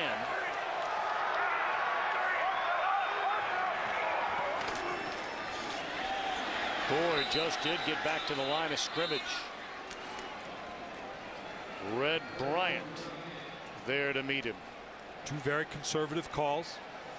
Up the gut by the fullback, then just an eye handoff to Frank Gore. Looked limping just a bit. I think he's okay, just needs a blow. I always love Bobby Bowden's philosophy back here on the 1-yard line. He used to call that his don't get nervous, somebody's about to score offense. And he'd raise back and throw that thing down the field. Now at 3rd and 10 on your own 1-yard line, do you drop back, run the risk of a safety, or do you just shove it up the gut and punt off your end line again? Interesting call. We'll see. Maybe a play action fake, quick flat to the fullback. Yep, to the fullback. And he breaks a tackle. Very close to a first down. He ran right through the rookie Aaron Curry. And that is a first down, a gain of 11. Nice safe call. You give the play fake, take a peek down the field. Maybe they give it to you, and then get it into the fullback. Rarely does something like this convert the entire yardage, but in this case, just a good physical run by the fullback. First down. Nice play call, nice execution.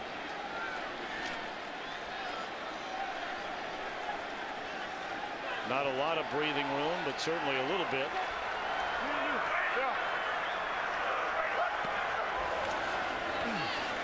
Field to throw on first down, and he's going to run it.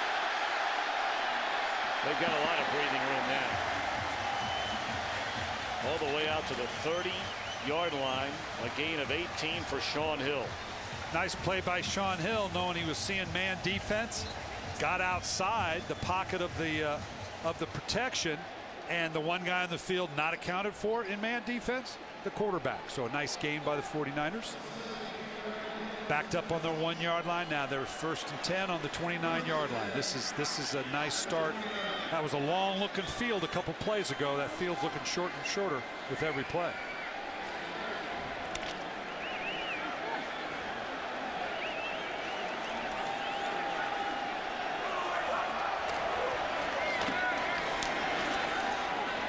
Coffey met at the line of scrimmage on a first down carry, no gain. 2nd down and 10. You know, Frank Gore, we've seen something that has not happened in the National Football League in a long time. The great Barry Sanders, the last back in a game with 2 touchdown runs, 75 yards or more. Did that against Tampa Bay 12 years ago. Frank Gore has done it today, 79 and 80. Some elite company there. Barry Sanders and Frank Gore.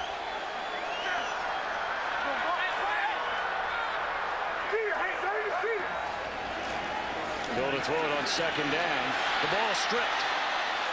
It's still loose. Still live. And it looks like Joe Staley, the left tackle, covered up the football.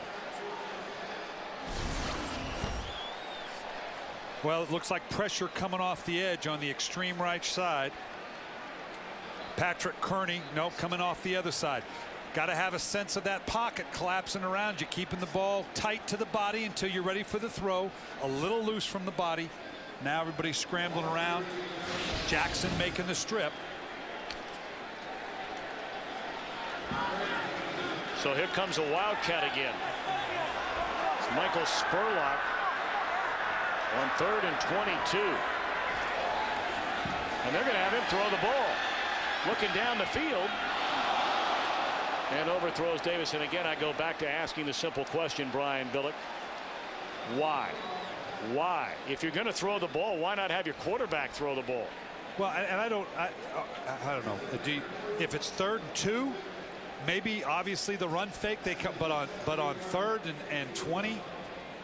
I mean, are you really going to come running up on the run fake? And that's one of those that you either lose the D&D or it just happened to be the next play on your call sheet. Well, one thing's for sure, they have not been as predictable this week as they were last week. No, you got to give them that. Nate Burleson. And he is chopped down close to midfield by the long snapper, Brian Jennings. 21-yard return. Wallace trying to get it going with Seattle down 10. Terry's all about passion, accountability. He's coaching up the young Spurlock here. I don't know whether he's telling him not throw it, whatever. In my opinion, he needs to get on the headset and say, hey, Jimmy Ray, what the heck are we doing running the Wildcat on 3rd and 20? Jimmy Ray was my first coach in the league. I was a tight end with the San Francisco 49ers. And I love Jimmy, but I'm not so sure I'm going after Spurlock on that. I'm going to get on the headset and have a word with my offensive coordinator. All right, here comes Seneca Wallace. Excellent field position, starting this drive down by 10 in the 3rd quarter. And Wallace rolls and throws.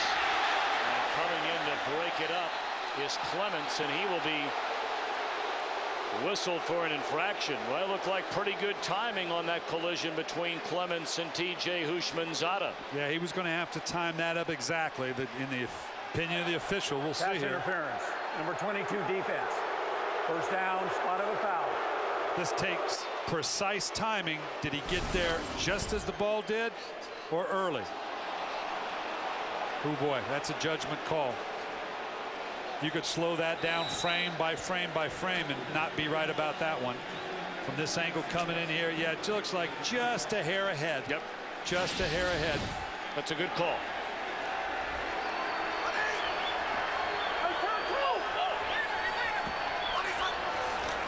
At the 35, they pitch it back to Wallace. That did not fool Justin Smith.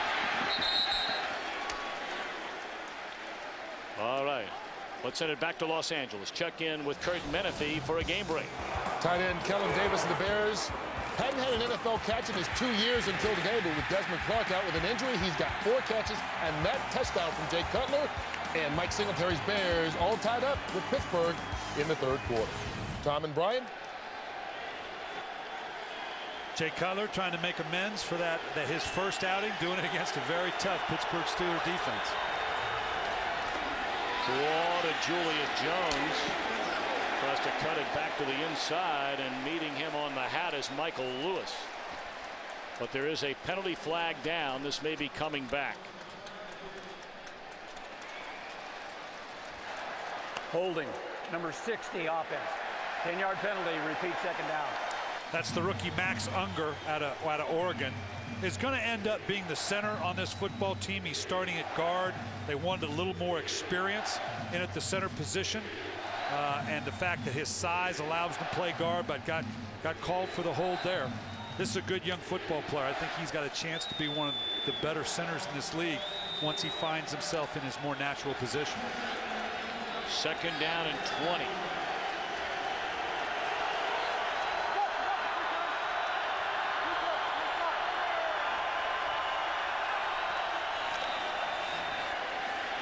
Pump fake. Burleson over the middle, and it's intercepted by Deshaun Goldson. Are they saying he was down? They're saying he was down at the 11-yard line. But that's one of the reasons Goldson won the job in training camp. They're looking for more big plays out of that free safety spot, and that's a big play. Well, the key to free safety is the ability. Obviously, you got to have range, but it's about vision as well. Got a great idea what's going on with the play, around the play, relying on Clemens to get the break up. He's playing the center of the field, reacting and going to the ball. Great job of this. Should have been a catch, but great job of not quitting on the play by Clemens, and Golston be in a position to get a big turnover. Well, Clemens is a good player. You don't hear his name brought up a lot. He is a good corner. And you don't hear it a lot because people don't go after him very much. They know to stay away from him.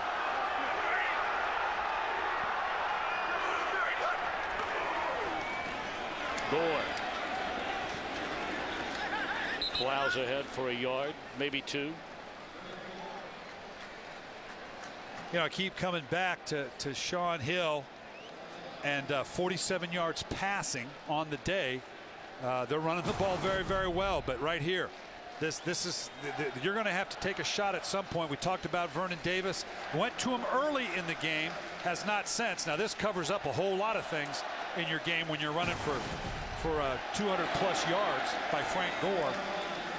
But Shaun Hill's going to have to make a play down the field at some point.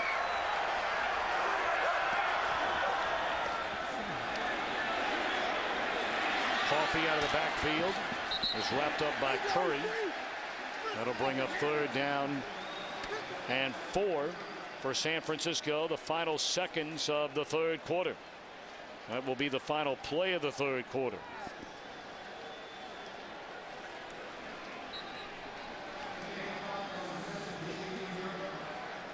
So the San Francisco 49ers, who went on the road last week and shocked the NFL by knocking off the defending NFC champion Arizona Cardinals, at the end of 3 are in front of Seattle 20-10. Fox NFL Sunday continues after a word from your local Fox station. Here we go. We begin the 4th quarter at Candlestick Park in San Francisco. The 49ers in front of the Seahawks 20-10. 3rd down and 5. Hill out of the shotgun to throw. Safe throw. 1st down. Is it? Depends on the spot. Needed to get just beyond the 22, and it is good enough for a 1st down. And this is what they need out of Shaun Hill. If you're going to play this, play good defense, run the ball, and they've done both today, then your quarterback at the least has to convert on these 3rd mediums, and that's exactly what Shaun Hill did. So So even though he doesn't have a lot of yards, and I keep talking about it, putting it more down the field, so far he's showing the ability to manage a good defensive run game oriented type of offense. Ball was tipped, and then Davis couldn't hang on after the tip by Lawrence Jackson. Jackson's had a nice game today for this Seattle defense. Got the strip earlier with Sean Hill, and the tip here. Again, I talk about the trajectory of Sean Hill. His low ball coming out at that three-quarter delivery. We've seen 2 balls batted down now because of that trajectory.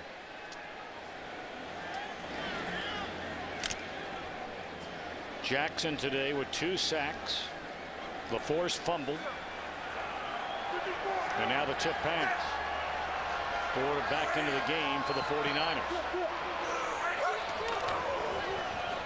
And he'll get the ball and know where to go.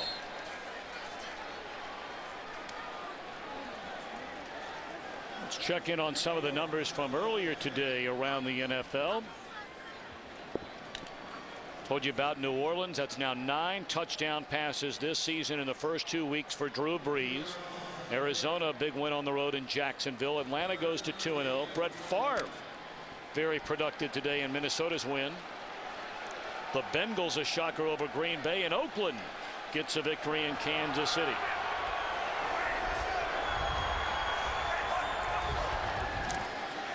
Third down, wide open is Isaac Bruce. And again, this is going to depend on a spot. He needed to get to the 33-yard line.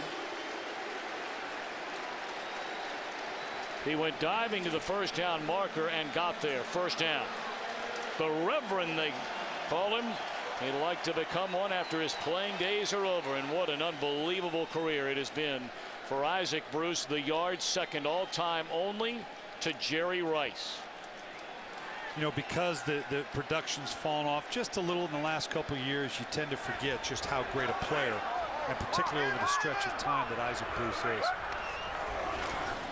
Hill looks one way and fires again to Isaac Bruce. It's what we saw in the fourth quarter from the 49ers last week in Arizona under different circumstances, but they opened up the passing game and the offense entirely in that final period. Well, and here again, Seattle is having to bring the extra man into the front. They've got a lot of injuries on defense. They can't hold up just 7-on-7. Their defensive front 7 with the 49ers offensive line, tight ends, and back. So they're giving them some opportunities on the outside to make these plays down the field that we alluded to. Going to throw it again. And this is Gore. That's his first catch today, and that gives him a reception in 48 consecutive games. A pickup of 7. I give offensive coordinator Jimmy Ray for recognizing that that's what he's seeing. I think Sean Hill here, he's doing a nice, efficient job. I think he had Arnaz battle down the field a little bit. And at some point, he's going to start making those throws. Had him in behind the flat route that we saw earlier. But right now, he's moving the chains. He's managing the game. He understands that's what his responsibility is in this offense.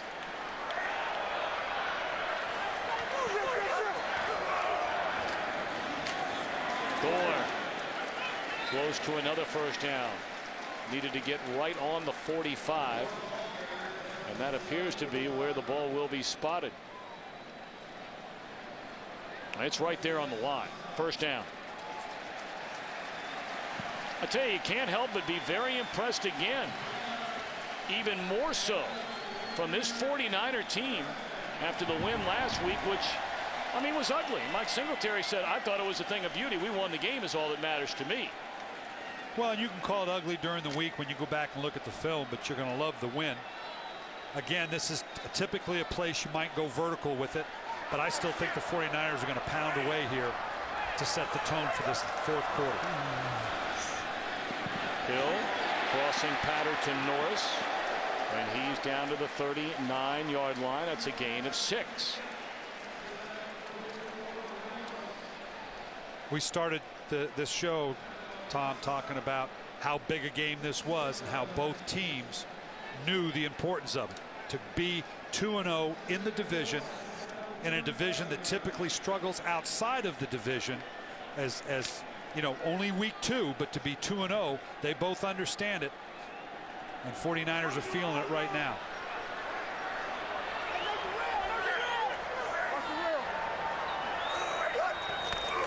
Second down and 4. They'll give it to Gore. And he'll be 3 yards short. I beg your pardon. That's Glenn Coffey getting the football. So we're closing in on the 10-minute mark to play in San Francisco. And the Niners trying to go to 2-0 on the year. But as importantly, 2-0 inside the NFC West. Which, and I don't have the numbers, but what a 2-0 to start the season, and 2-0, as you say, in the NFC West, it carries a heavier benefit because, quite frankly, this is not a great division, and that 2-0 start might be prohibitive. Third down, they'll throw it. Hill. And it's caught by Delanie Walker. There is a penalty flag down. This one may be coming back. Holding, number 66 offense. 10-yard penalty, repeat third down. That's their outstanding center, Eric Heitman. Yeah, right in the middle of the line, the play action fake. Again, sometimes that leaves linemen vulnerable. When defensive linemen, if they're trying to grab and snatch, get you out of position, now you know you've got to hold on to the play just a little bit longer. Here, Heitman in the center, coming at an angle. First it's run. He just gets run over and is going to, that is a hold. That's fine, but that's one of those, I don't know what else you do because this guy's going to come collapsing down over the top of you. You're hanging on for dear life. That's a 33-yard swing. They had a gain of 23. Take that away. Make it a 10-yard penalty. 3rd and 12. Hill steps up, throws, caught by Gore. And he's short of a first down, but they might get the first down on a face mask. Yeah, it looked like you could see that head bob as he came around the tackle. Personal foul, face mask, number 31 defense. 15-yard penalty, first down. Officials giveth and the officials taketh away. Clearly not intentional, just clearly got his hands right on the face mask. Anytime you see the helmet jerk like that, you're going to get that call. Good call by the official. Yeah, they just called it on the wrong guy. That was on Curry, who actually grabbed the face mask, not Ken Lucas. Or maybe both of them. Well, the 49ers in business now. Clock running down to the 9-minute mark. They have a 10-point lead and trying to add to it. Gore checks back in the backfield. Field goal is huge. 2 touchdown lead if they can get a field goal. I don't imagine they're going to be too creative. Arnaz Battle, the former quarterback of the Notre Dame Fighting Irish, has turned himself into an all-around threat as a receiver and return man. And what I'm talking about is you always have to be aware of the point differential. It's a 2-score game right now. Now, yeah, you want a touchdown, and you're going to do a lot of things to get it, but you're going to be very conscious of the 3 points because you get a 13-point spread right now, and that's a 2-touchdown game with this amount of time on the clock. That's a totally different scenario than just a 2-score game when you're up by 10.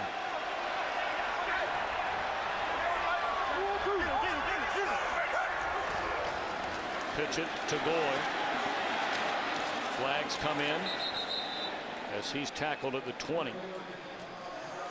Holding, number 77 offense. 10-yard penalty, repeat second down. That's Tony Pashos. They were talking about him getting more playing time after the game last week. A disappointing season opener for the right tackle Adam Snyder. Of course, after that game, Mike Singletary said, my offensive line got their tails whipped by Arizona. Well, they've responded today. Look at the rushing numbers. Yeah, and you, as a lineman, you love those numbers.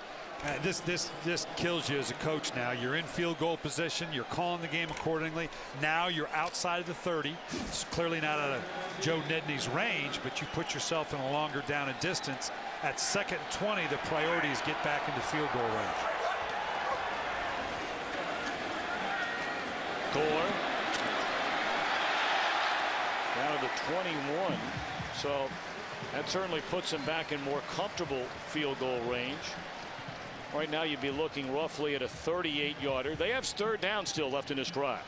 They do, and I think you'll see one of a couple things. They're either going to run the draw, safe, take the 2-point or the 2-touchdown differential I've been talking about, or you go ahead and throw the ball. He'll take a peek down the field. Chances are he's going to drop it off in a safe throw, get all that he can. Maybe it converts, maybe it doesn't. Or maybe you just run the wildcat. Yeah, right. No, it's too short a down and distance. Wait for 3rd and 20 to do that. Now you saw Gore limp off the field. And timeout called. Timeout San Francisco. Play clock was down to 1. Big play coming up.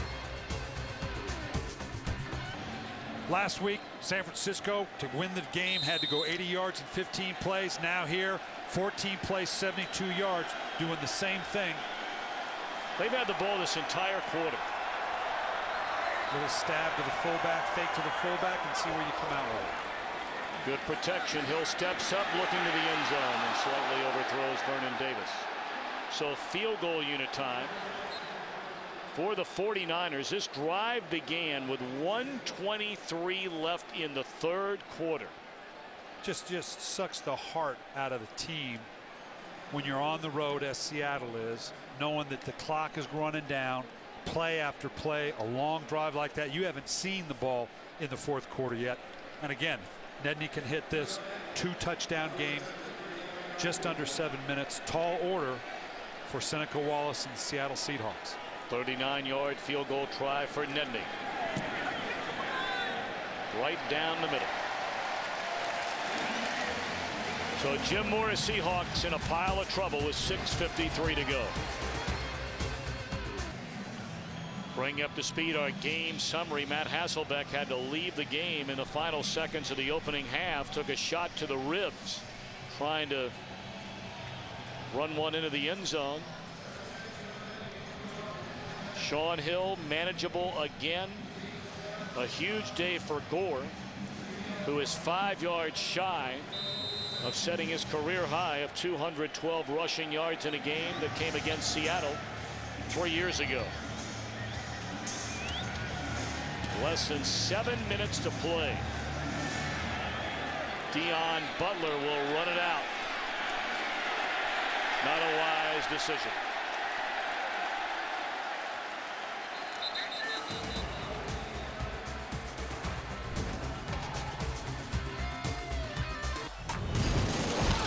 Matt Hasselbeck, if you weren't with us in the final seconds of the opening half, on a scramble, dove headfirst rather than sliding feet first, took the shot in the ribs, and knocked him out of the game. You could be critical, but he's on the goal line.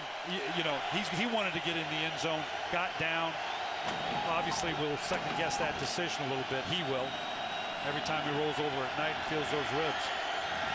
Seneca Wallace on first down, complete to Jones, and he's upended by Nate Clements. Clements has been all over the field for the Niner defense.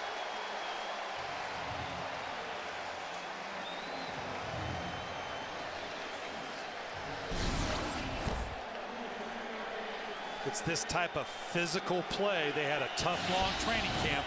That's the kind of plays they're looking for. Over the middle. Yeah, people rally into the ball. Mike Singletary is loving this. Here you got a corner coming up. Good physical, sound tackle, physicality. Come back with the next play. Linebackers conversion. This is exactly what Mike Singletary has been fostering from the first day of training camp. 3rd down. Incomplete. And again, Clements right there on the coverage. And Seattle will punt it away. That's back-to-back weeks. We saw Antoine Winfield with Minnesota last weekend. And another Ohio State Buckeye, ironically enough. Oh, okay. I knew Ohio State was going to come into this here at some today. point. I mean, both you point out how physical they are at that position, not known as a physical spot. And it's a team mentality even at the corner. You see your corners making physical plays like that. That does nothing but reinforce the type of physical mentality you want to have defensively. So 5th time today the Seahawks have gone 3 and out.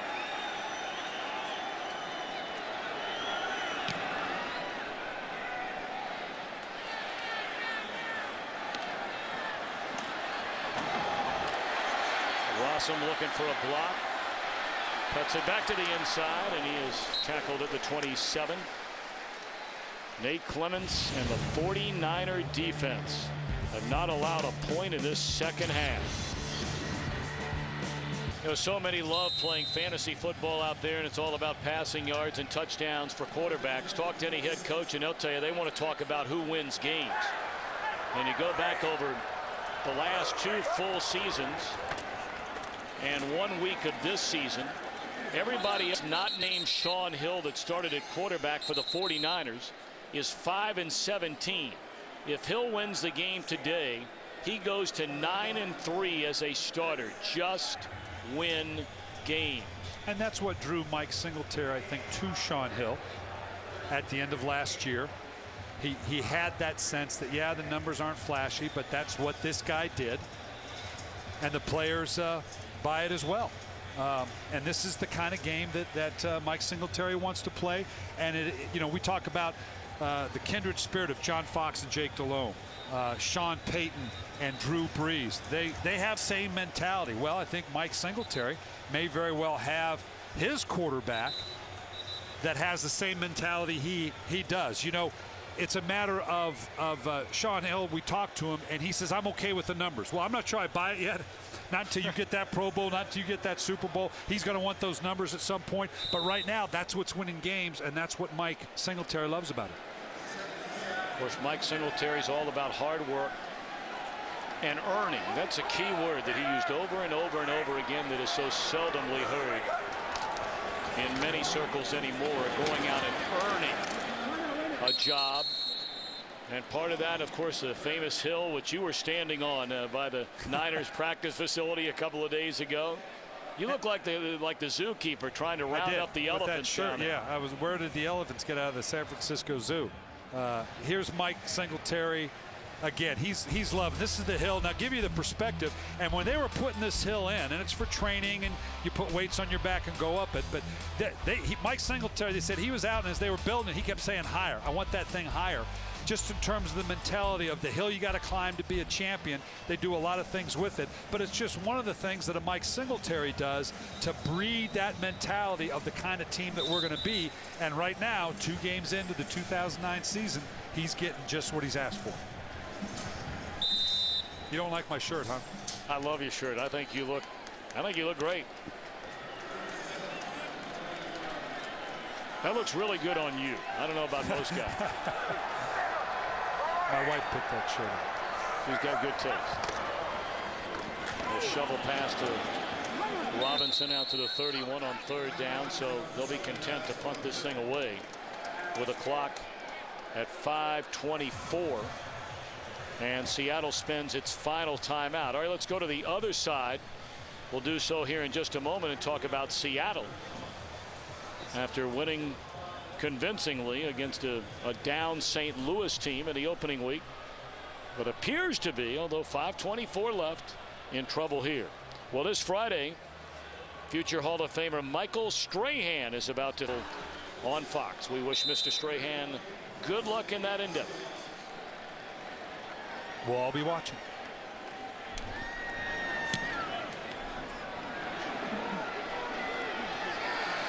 Burleson from the 18. Still on his feet and returns it to the 30 with 5:10 left to go. We remind you next week we've got some great games coming your way as part of a Fox doubleheader. Some of the early games, including these Niners, that could be perhaps a matchup of unbeatens. Minnesota's already gone to 2-0 with a win earlier today. The Falcons and the Patriots. Some will see the Redskins and the Lions. Then game 2, the Bears against the Seahawks team, or the Red Hot Saints against Buffalo. It all begins with a Built Ford Tough Fox NFL Sunday pregame show, noon Eastern, 9 Pacific.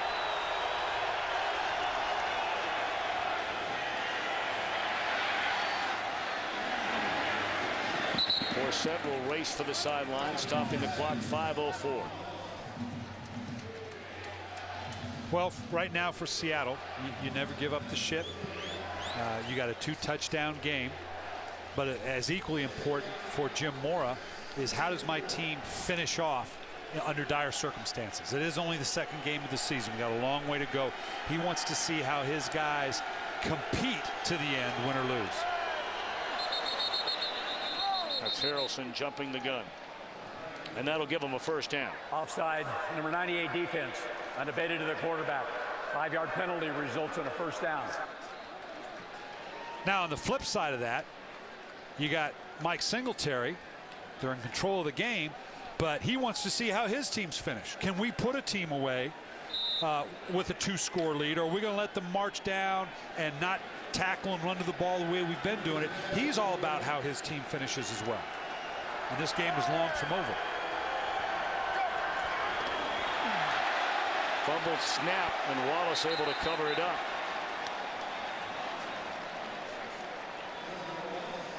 But the loss sends him back to the 33-yard line.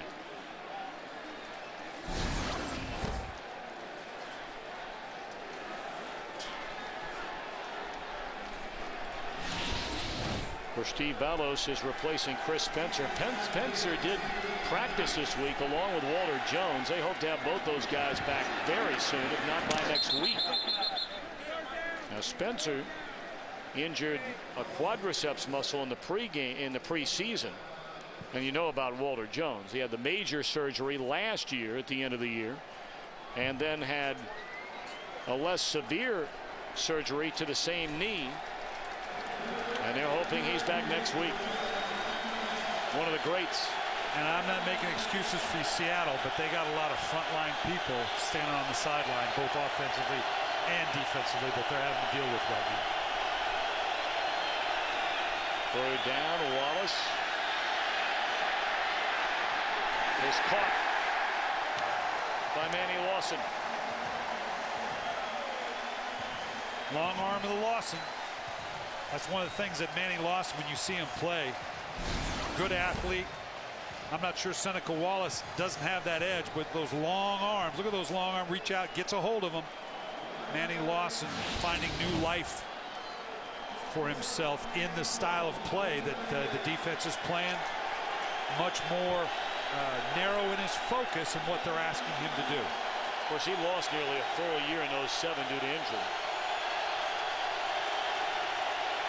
Fourth down, and Wallace throws to Hushmanzada, who makes a first down reception. Down to the 40-yard line, still 3:28 to go. And the Seahawks down by a touchdown and a field goal. Or I beg your pardon, 2 touchdowns basically. And Greg Knapp now in this situation, you know, he's adjusted to Seneca Wallace. Right now he's just calling the game plan. It's not Seneca Wallace's game plan. It's not Matt Hasselbeck's game plan. You don't have that kind of luxury at 3:28 down 2 touchdowns. He's just calling his offense as he sees fit.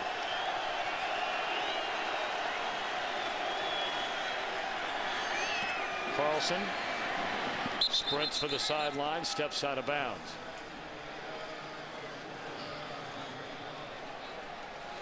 Now, the Seattle Seahawks, we had a couple of their games last year, Tom, particularly late in the season. They have faith in Seneca Wallace. They've been here before.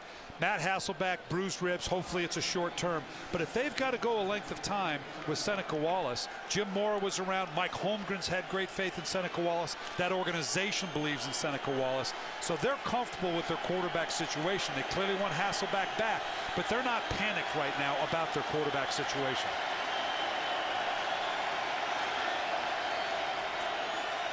Screen to Forsett. And able to step out of bounds at the 25-yard line, stopping the clock with 3:15 to play. That's a first down, a gain of 10. You see Singletary willing his defense to come up with a stop. And this is the type of game now when you're going to play good defense, run the ball. He knows his team's going to be in a lot of tight games going down the rest of the way. They're going to have to finish games just like that, and they're by no stretch of the imagination out of the woods yet if Seattle can pull out a score here in the next minute or so. Pump fake one way, caught by Burleson the other way, and a good open field tackle by Mark Roman. who's in the game as a 6th defensive back.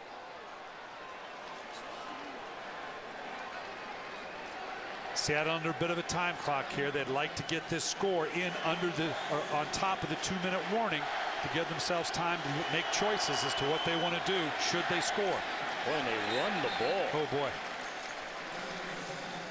Not that that's a bad call, and I think they're going to get the first down, which is great, but the timing of it and the time you have left. Then they throw it to Burleson, and it's jarred loose again by Clements. And what I'm talking about, Tom, is if you can get this score in outside of 2 minutes, you can give yourself the option, if you want, to go ahead and kick off and see if you can hold, but it's got to be outside of 2 minutes.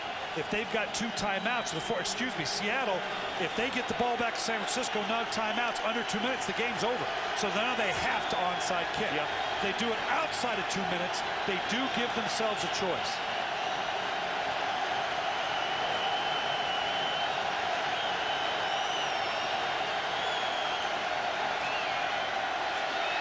Steps up, throws to the end zone, incomplete. Bushmanzada thought he was open.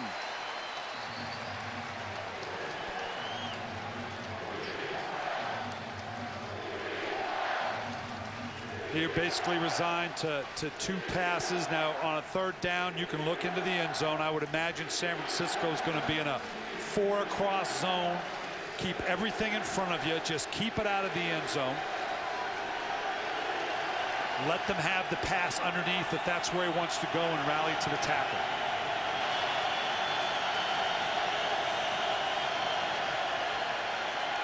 Wallace on 3rd down, rolling. And he had an open receiver in the back of the end zone. John Carlson, 4th down upcoming. Quickly, we go to LA for a game break. Well, Buffalo's Terrell Owens had 2 catches for 9 yards before that 43-yard touchdown catch. Hey, he told Trent Edwards just throw it deep. It worked there. They lead Tampa 30-14 in the 4th quarter. Tom and Brian? Of course, Buffalo feels like it should be 2-0. Let one get away last week. All right, here it is. Pretty much a game. You just throw it up. You don't care about an interception here, because if you don't convert it, it's pretty much over.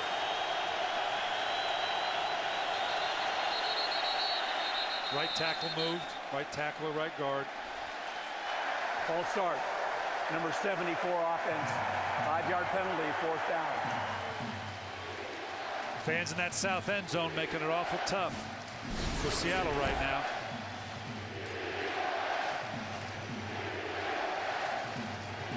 Yep, 74, Ray Willis, not able to hear the snap count. At this point, you got to look in and just watch the ball being snapped.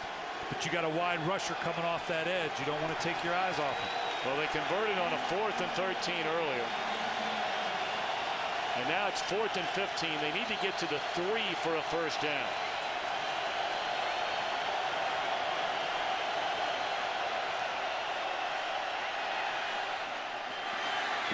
Incomplete. And again, Clements there to break it up. What a game Nate Clements has had here today. Well, this whole defense.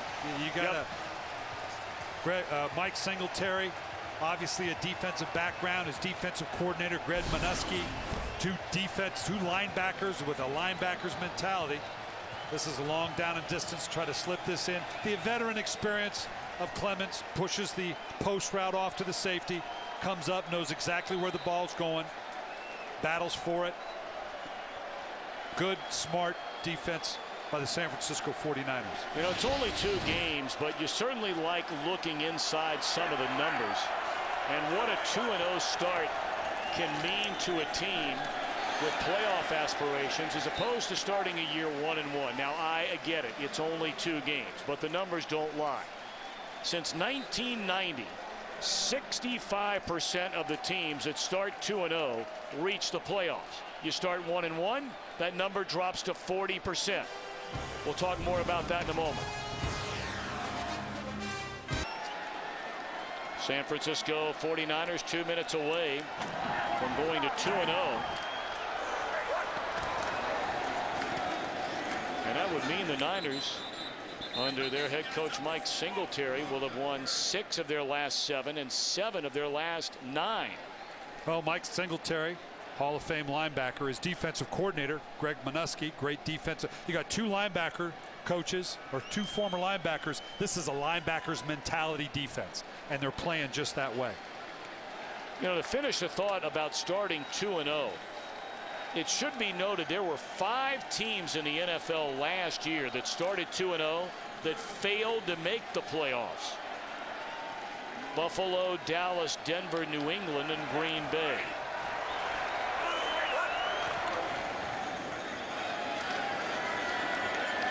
And the way you present that, Tom, to your team, because it depends on which side of the equation you are, but you're 2-0, and yeah, there are exceptions. You don't want them to start thinking, okay, well, we're in. But you do want them to start thinking about, consider the possibilities.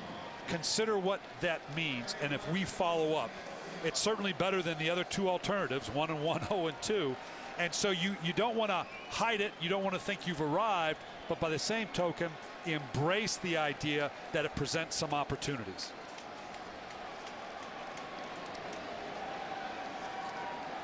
Jim Mora had a saying yesterday that I had not heard before. I liked it. He said, opportunity multiplies as you seize them. Well, the 49ers have an opportunity that can multiply if they seize this 2-0 start. Gore rolled over an ankle on his final carry of the afternoon. That's why they've kept him on the sideline. They don't want that to get any worse.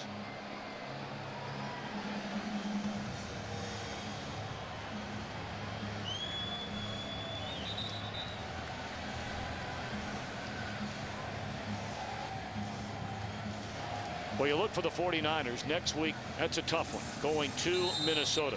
But then back in the division against St. Louis, 0-2 to begin the year. You have Atlanta at home, and then go to Houston and Indianapolis.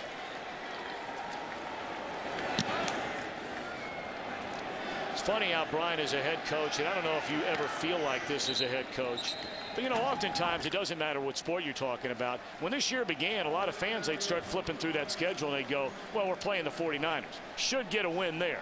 You know, now all of a sudden the 49ers are saying that about some other people. Absolutely right. And you say you don't do it, but you do here. Seattle, same thing coming up. They got Indianapolis. Okay, they got an easier stretch as it looks right now. Now this is changing, you know, by the week. But that other part that you saw, Minnesota and Indianapolis and the other, they're going to get that on the back end. So like we said, this NFC West having to play the AFC South and the NFC North, there are a lot of games to play in some tough divisions. The divisional win, as we said, here by San Francisco, huge with the 2-0 divisional start. Wallace throws, and the catch is made, and that'll be the final play of the game unless they can hurry up. Down to the final 10 seconds here in San Francisco, and the 49ers will start this 2009 season a perfect 2-0. Burleson makes a catch, and he's down at the 35, and that is that. Today's game produced by Bob Stenner, directed by Rich Dewey. Our associate director Neil Gallo, our broadcast associate Bill Cullen, and our technical producer Bob Muller. Senior producer is Bill Brown. The executive producers at Fox Sports, Ed Gorn and David Hill. We have more to come from San Francisco. The Niners win it 23-10.